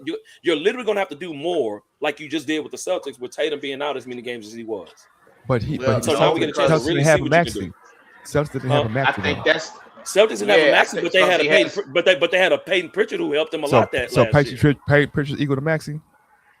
Peyton Pritchard helped save a lot of their games. Is he close to Maxey? I didn't ask you that. He doesn't have to be better. Yes, let me ask you something. Is George in the starting lineup or is he coming off the bench? Oh, he's starting. You had to ask for Pritchard. So now he ain't gonna make it through a season then. Like, come on. He won't make it through the season. And not only that, they don't even have the Philadelphia 76 don't even have the same personnel that they had last year. Grimes is gone. And Kelly Oubre is gone. Two of your better scorers and defenders are gone. They got D Wade. They're gonna get their values worth, Robert. Trust me on that, dog. That's what I'm saying. When you have a player like Tyrone Maxey, right, who is a 1A, so now who do I at some point we have to game plan and double or send 2 at Maxey. That means I have Jaylen Brown 1-on-1 or vice versa. We have Jaylen Brown as a 1A. So that means either Jaylen Brown going to have a bunch of assists or Maxey, but those are two premier players, and you have two premier players. That means that the game changes. And at this point, Embiid is just icing on the cake. It don't matter if you play or not, bro, because they're not playing through Embiid. They weren't playing through Embiid, no way. And Nah, no they point not last playing They year. were playing Embiid, through man. Embiid in the playoffs. Get out of here, bro. They were indeed. No, they weren't. Yes, No, they no, were. No, they weren't. Yes, they were. Why do you Yes, think they absolutely were. why do you think they lost against the Knicks? Because he was taking too many shots. He slowed the offense Come down. Yep. out of here, man. Yes. They had So we gonna Embiid, sit there and they act like had he didn't they slow the had offense Jalen down. Brown holding Embiid. That's how they weren't playing through him. Jalen They Brown had was not Jalen Brown guarding holding Embiid. You talking Embiid. about a few plays. He was not I'm guarding talking Jalen about for the Embiid, whole man. the whole last 3 games because He was not guarding him. Hey, If that was the case, that's why they here's lost my because take. they had a We player gotta out of move position. on. exactly. We gotta move on to another. We gotta move on to some other scenarios. But here's my take on this. This is my final take on it, bro. I see Philly really took a step up, and I'm gonna tell you this, man. They can actually thrive with Jalen Brown because one thing when Embiid was out, it was just Maxey because Paul George couldn't do it. He couldn't carry that. He couldn't wasn't carry it. playing. No, He wasn't playing He because couldn't he carry. got suspended. VJ Edgecombe was doing Oh his yeah, thing and too. yeah, that's what I'm saying. They got a Well, squad over just- there, bro. No. Bringing in Listen. Jalen Brown is going to stunt his growth. It could Why? stunt some of his growth. I don't think so. Why? I don't think so. All right, Why we would gonna he see. go? We gonna see. Because We're gonna definitely see. once again, I'm asking you, Coach. How do you game plan against those 3? What do you do? My thing is this, bro. Like, because of Paul George's shortcomings, that's why that kid was thriving, man. That's why that kid got an opportunity. He got an opportunity because the other wing was terrible. 16 and 16, 5 and 3 is terrible. Terrible. That's terrible. Terrible. What's 16 his plus and minus? What's his plus and minus? For the year? For the season. For the Not- season? minus I'm saying for what? the season. I don't think it's minus. I don't Minus think what? it's minus. Paul George? A minus for the year? Nah. Let me see. Paul George. Let's see. Paul George. Yeah, Rob. I think Philly won that, bro. I don't think losing Grimes helped. I mean, that hurt because your bench is your bench. I don't know. Paul But, George yeah, we was definitely will see. Minus what, Doug? Paul Talk George to me. last year. He was 26, get out of here. 25, 26. 25, 26. Let me see his plus minus. Come Let me on, see. man. Advanced. Come on, It's called Stat advanced stats. His Man, come on, advanced. I gotta go to Stat Muse. Where you advanced. His plus Stat minus Muse got it, dog. was. That's where I'm at. His plus minus was he was +1. Thank you. Right. That's Yeah, not he good. was- That's That's not bad though. not good. Oh, no. That's not Nope. I got it. In his 37 games, he was plus 89. Oh, plus 89. My bad. I'm looking at the wrong Yeah. stat then. I'm That's looking at still the not win good. share. 25, plus 89 is phenomenal. That's phenomenal, bro. That's what I'm saying. For That's the season? phenomenal. For the Yes. season, that's You not gotta phenomenal, bro. No, you got to remember he only Plus played 37 89? games, so that is phenomenal. Plus 89 is Plus good 89? for 37 games. Because he That is- was out for 27. And he was out Well, because 25, I mean, 25. yeah, but for doping. So I'm telling you, man, Paul George. An is- average Paul plus That's minus plus- per game was plus that's 2.41. That is not good, dog. Come on, man. That's not good for a starter and a vet.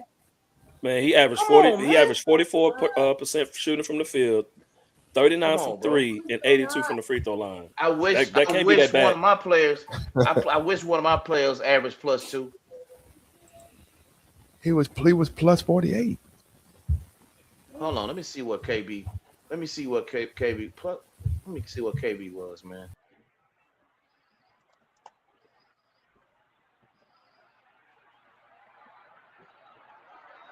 I shouldn't have said his name online.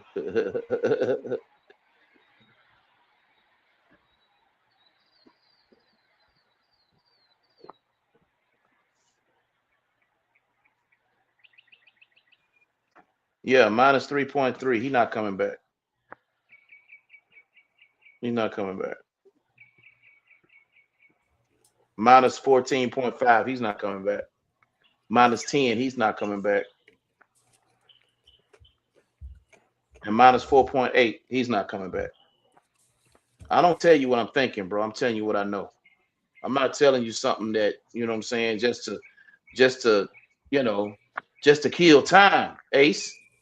I'm not sharing something with you that's gonna kill time. I'm telling you, bro. You don't have Maxey, you, and Embiid, and you're averaging +2. That's not good. That must have been good, man. I saw your Madam's apple on that, bro. Good God, son. I had to get one at the bottom, man. Yeah, brother. That was, yeah. But my thing, dog, is Paul's gonna have to come on with it. And look, if that's y'all boy, that's y'all dog who really is you're wrapping your pride around 2.4 plus 2.4 a game. I God bless you. I just know he couldn't play for the Houston Red Storm. That's all I know. That's all I know. Not as a starter. No.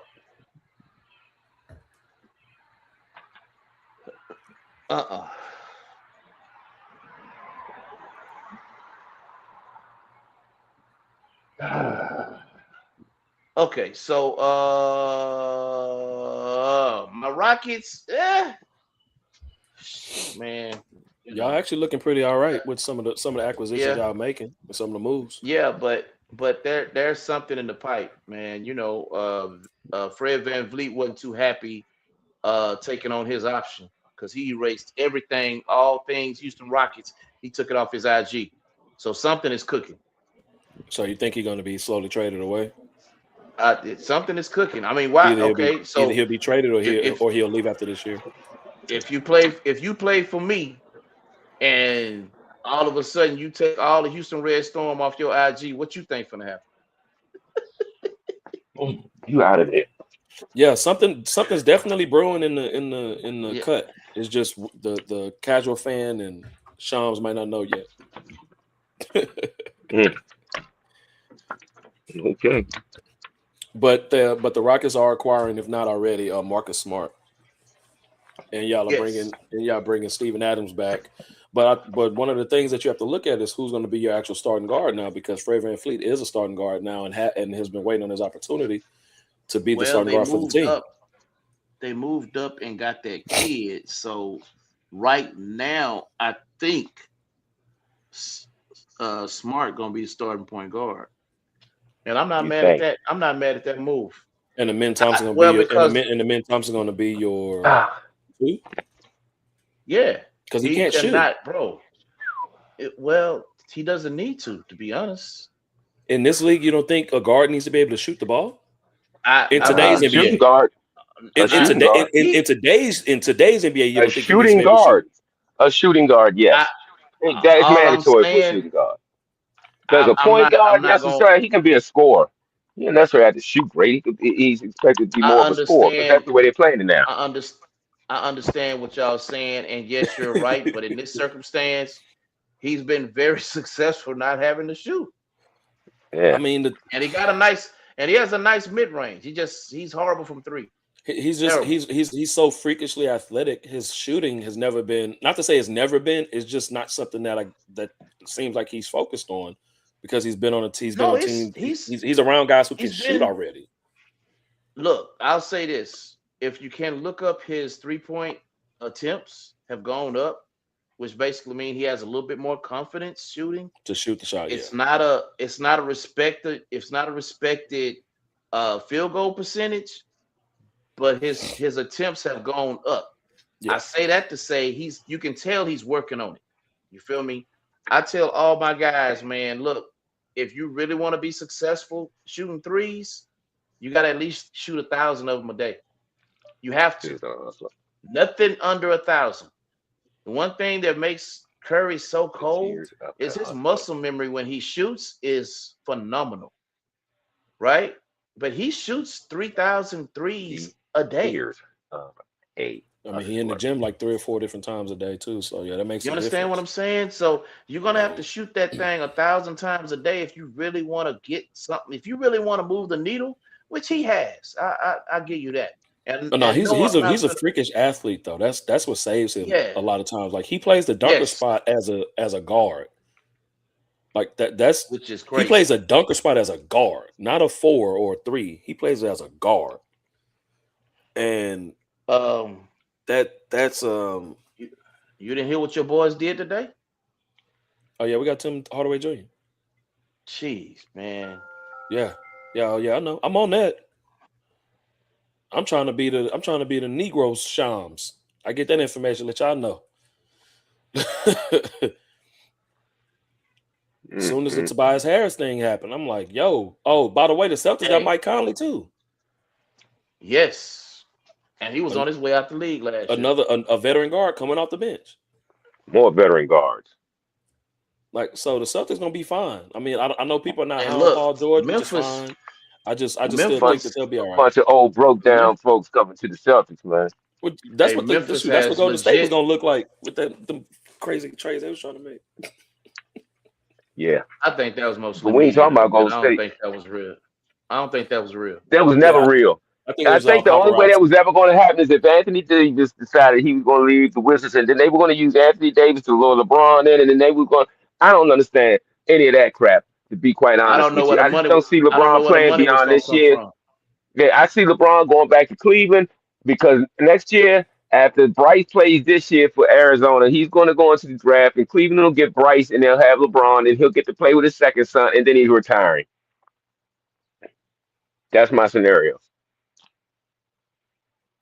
Yeah, I think that was all a hoax as well, Trustee. I think it was just a way to get the fans rumbling, see who's going to talk the most trash about how LeBron is desperate and all these different things, which we've got a chance to at least touch on it. But it allowed the rumblings to really be put out there of, oh, LeBron's chasing rings with Steph Curry now. No. Did y'all peep how nobody made moves until they found out what that salary cap was going to look like? Y'all realize the salary cap went up 17 million. For which team? No, the salary cap for the league went from 147 to 165. Hey, for the league. Oh, it went 165. Yeah, it went up 17. Yes, 165 now. It went up 17 million. They have to continue to up it. They got to keep upping it. There's no way that inflation can be a factor for the world and you keep your salary cap the same. Yeah, it can't be. Yeah, it can't be a plateau at all. They got those 3 nasty TV deals, bro. ESPN, Peacock, and Amazon. It's not even just that though. We have to look at all these sports betting deals that they have out here from DraftKings. Oh my God, Underdog. Which I think that's cold. I think that's cold-hearted right there. It goes on and on and on. I don't think no sports teams, no sports league or team should get any money from betting because it makes it sound funky. Like just think about that. But trust me, that makes sense though too, right? Like they're making money off of that too. Like every commercial, let them make their money off of that. Like every commercial that you're watching, there's a sports betting ad for it. I understand the post game show. I still think it needs to be separated. I agree 100% of this. I think it needs to be separated. I don't think it needs to be. I don't think any league needs to take money. Look, if the players can't take money from bets, why should the league be able to take money from sports betting?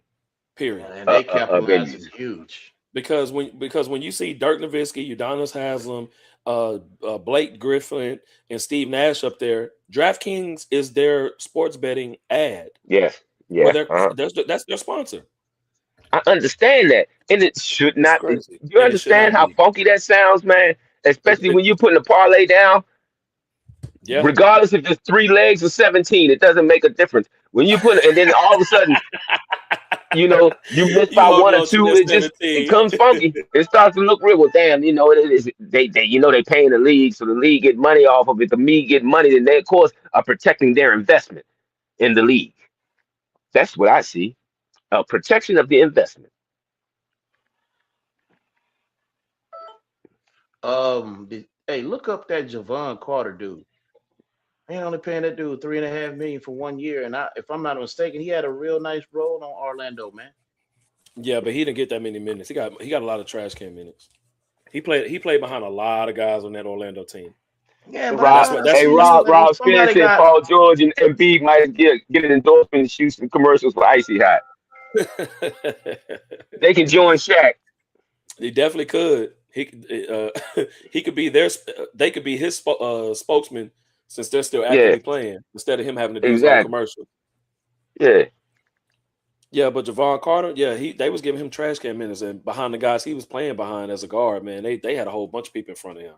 So I'm not surprised by his deal. It was like 3.86 or 3.5 or something. Or something.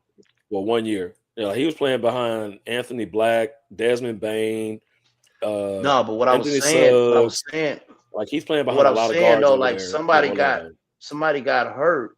I thought somebody had got hurt, and dude stepped up pretty cold. That's the one thing I remember about it. Hey, I mean, I'm not saying he should get an 8. I think he at least gets 7 or 8 or something. I mean, he stepped up pretty cool. Well, for Orlando, the Wagner brothers are being split. Mo is leaving to go to, I think, Brooklyn. Oh, yeah. I'm glad Brooklyn cooking some over there, dog. They putting something together. Slowly. They are slowly putting something together, man. Yeah. So the Wagner brothers, Mo and Franz, they're not gonna be playing for Orlando together. Mm-hmm. So yeah, the league looking kind of strange right now because all the guys are leaving their original teams to be playing with other teams. Parity, bro. Parity. I mean, that's what we want. No, I mean we want that, but we want that, but through our history though, man, we haven't seen rival teams make trades with each other. Like that's the craziest part of this right now.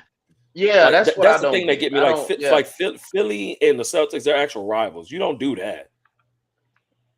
No, even Giannis going to Miami. Yes, Giannis is in Miami, but they're technically rivals. You don't do that trade. That's how much disdain they have for Jaylen Brown, and I don't know. I mean, I know why, but I don't know why. You feel me? It's just weird. Because he a brother. It's weird behavior, man.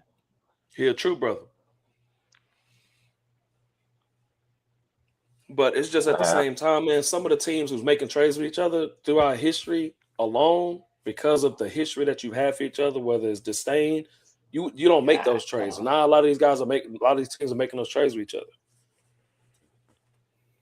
Damn, bro, that center that got some burn, number 55 for the Knicks. I can't pronounce his name. He left Naira or Diawara. Ariel Haporti. I messed that man's name up. Oh, I don't know who that is. And y'all haven't brought up Norman Brown. I don't understand. Norman Powell for Chicago. Yeah, Norman Paul. So I don't get how you leave a winning situation and go to a failing situation just for bread. Now that part I don't get, and it's been a lot of that this year. Most guys do that though, but most guys do that once they've had a really good season, they go get the bag somewhere else because the team can't pay them, especially if they're in a small market.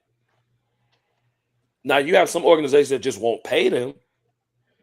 Like Jalen Duren, for instance, he had a phenomenal year, but the playoffs he didn't play well. So now he's on the market trying to sell himself and take calls from LA Lakers and the Sacramento Kings and Detroit. Now, based on what the market is going to show, whatever they offer him, they'll match that if he wants to stay in Detroit. If not, he's going to go to another team. Dean Wade left Cleveland, going to Philly. Like he's Philly in Philly, building some stuff. He in Philly, yeah. I mean, Philly, Brooklyn, like they cooking the up Celtics gonna be the Celtics. Brooklyn and Philly. Well, obviously Philly, but Brooklyn, bro. I mean, I don't see what New York gonna look like after they lost Mitchell Robinson behind Cat though either. And they lost the backup. That's gonna. I don't know what they're gonna look like. I know, and Jordan Clarkson haven't gotten signed back. I don't know if he really made that big of a difference for them this year. He has some pivotal moments, but I don't think he makes the biggest needle move for the team. But them not having Mitchell Robinson as an actual big that was a defender for them, and there's not many big defenders at all in the league behind Cat. I don't see the Knicks repeating. Oh, Isaiah Joe is gone too. He's gone to Detroit from OKC. OKC, yeah. The sharpshooter, he's gone to OKC. I mean, he's gone to Detroit now. So it seemed like they're making some moves to get rid of some guys as well, or not re-sign them. So yeah, it's a lot of teams losing some guys. What's y'all standout? What's y'all 4 standout teams in so far in this free agency? I got Portland. Mm-hmm. I have Portland. I have LA Lakers. I have Toronto. What, man? That LA Lakers is nasty. That's nasty work, man. That's nasty work, dog. I'm sorry. That's very nasty work, bro. I'm telling you, when I saw they signed, man, they signed Kessler so fast, dog. Was LeBron even out the building yet? Like that. He probably took his locker. Bro, they signed Kessler so fast, dog. And he only played 5 games last year. Yeah, but his upside is tremendous. No, but when in history do you give a guy $130 million or more for a 3 to 5 year contract that only played 5 games the previous season? When has that ever happened? Trustee, do you know? I say this, dog. I think they shelved him like like Milwaukee shelved Giannis. See, but they messed with Giannis off the court money though. That was what he was upset about. I mean, I get that, but Utah wanted that second pick, man. Well, they wanted that first pick because they wanted your boy AJ. So I think they really shelved him because they knew they weren't going to do nothing that year. I can't, man. I think I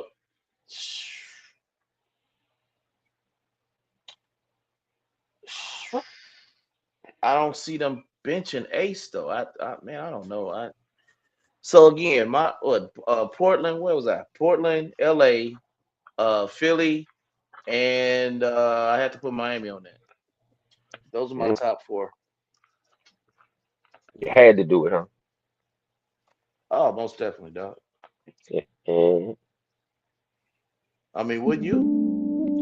Yeah, Antetokounmpo just made them a legitimate title contender for real. Oh, most definitely. Yeah, most definitely. I got to say it twice a day. I've been practicing all week to say that name. Who? Antetokounmpo. See, I got a third one. Oh, Antetokounmpo. Okay. Yeah. It's still Giannis to me. I'm sorry, I can't do it. Yeah. Well, Greek freak. I did it. I put a lot. Yeah, you did it. I'm saying I put a lot of time and study into that. Yeah, Antetokounmpo. Man. Hey man, my 4 dark horse. But my 4 dark horse teams, I have to throw Portland in there as well. I'm gonna throw Utah in there. My team, the Heat, and Utah is a sleeper. What about the Knicks? No, I'm not rolling with the Knicks. But my other sleeper is gonna be the Wizards. I'm gonna tell you something. Hey, I think the Knicks better hurry up. The Knicks better do something, bro. They lost some pieces, dog. Yeah, the Knicks lost some pieces for real. Yeah, I don't see them lost some pieces. I don't see them repeat. I do not either. I don't either. Yeah. I see somebody brand new coming out there east. And it might be Philly. Miami and Philly are the top 2 contenders right now. To me, yeah. Those are the top 2 to me right now as well, yeah. Don't sleep on Toronto. Oh, Toronto too, yeah. Because they didn't give up. They still got Scotty Barnes. They still have RJ Barrett. They still have Emmanuel Quickly. They have Sheed. They still have him. They have Pirtle. They still have him over there. Elijah just re-signed with him. Yeah, they have quite a few good picks over there, or good players over there in Toronto. So they could be another sleeper, but those are my 4. What about you, Trustee? What are your 4? I don't have 4. I got 2 that I can depend on right now. if I had a third, I'd have to wait and see what New York's going to do. Just simply because as long as they got Jalen Brunson, I almost feel like anything is possible.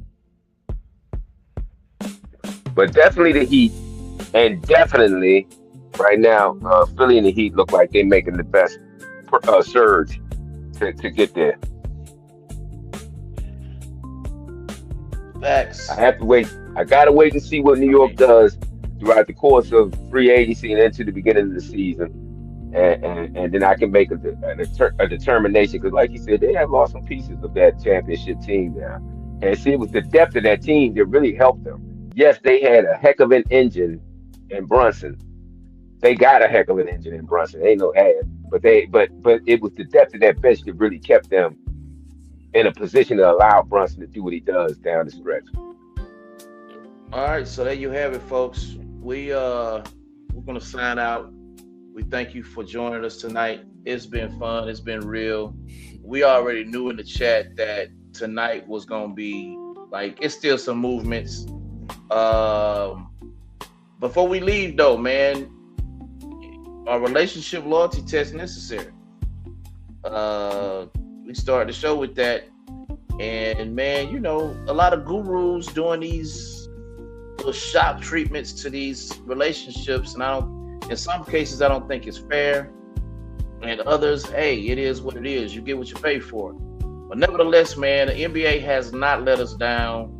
We thought we was gonna be on football right now, but yeah, right. That's what the NBA said this week, which we already predicted that a couple teams was gonna do some crazy things. I still got Golden State. It's gonna do this, cooking something. I still got Houston cooking something. I'm gonna tell you who else been kind of busy. And Dallas. too. Brooklyn has definitely been cooking. But Dallas has been, you know, some interesting signings. So, man, look, don't be surprised if was that PJ Armstrong is wearing a Golden State uniform. I'm just saying. Golden State is gonna do something crazy. So, I and think then, you know, we waiting on the decision right 2.0. Right. LeBron is, you know, so thank y'all so much for coming in. When the weekend turns to Monday and the clock strikes 9, we're bringing you a message that'll stand the test of time.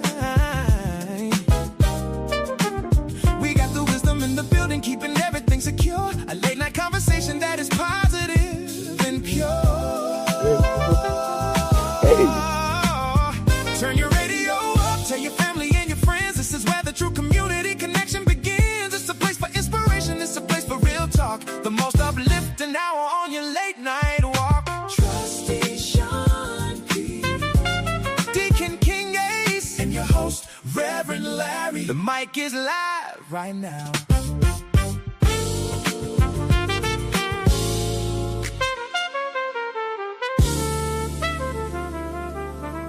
Thank y'all so much for joining us on tonight. We'll see y'all Friday. What we gonna talk about, we don't know, but we'll see. It's gonna be fresh.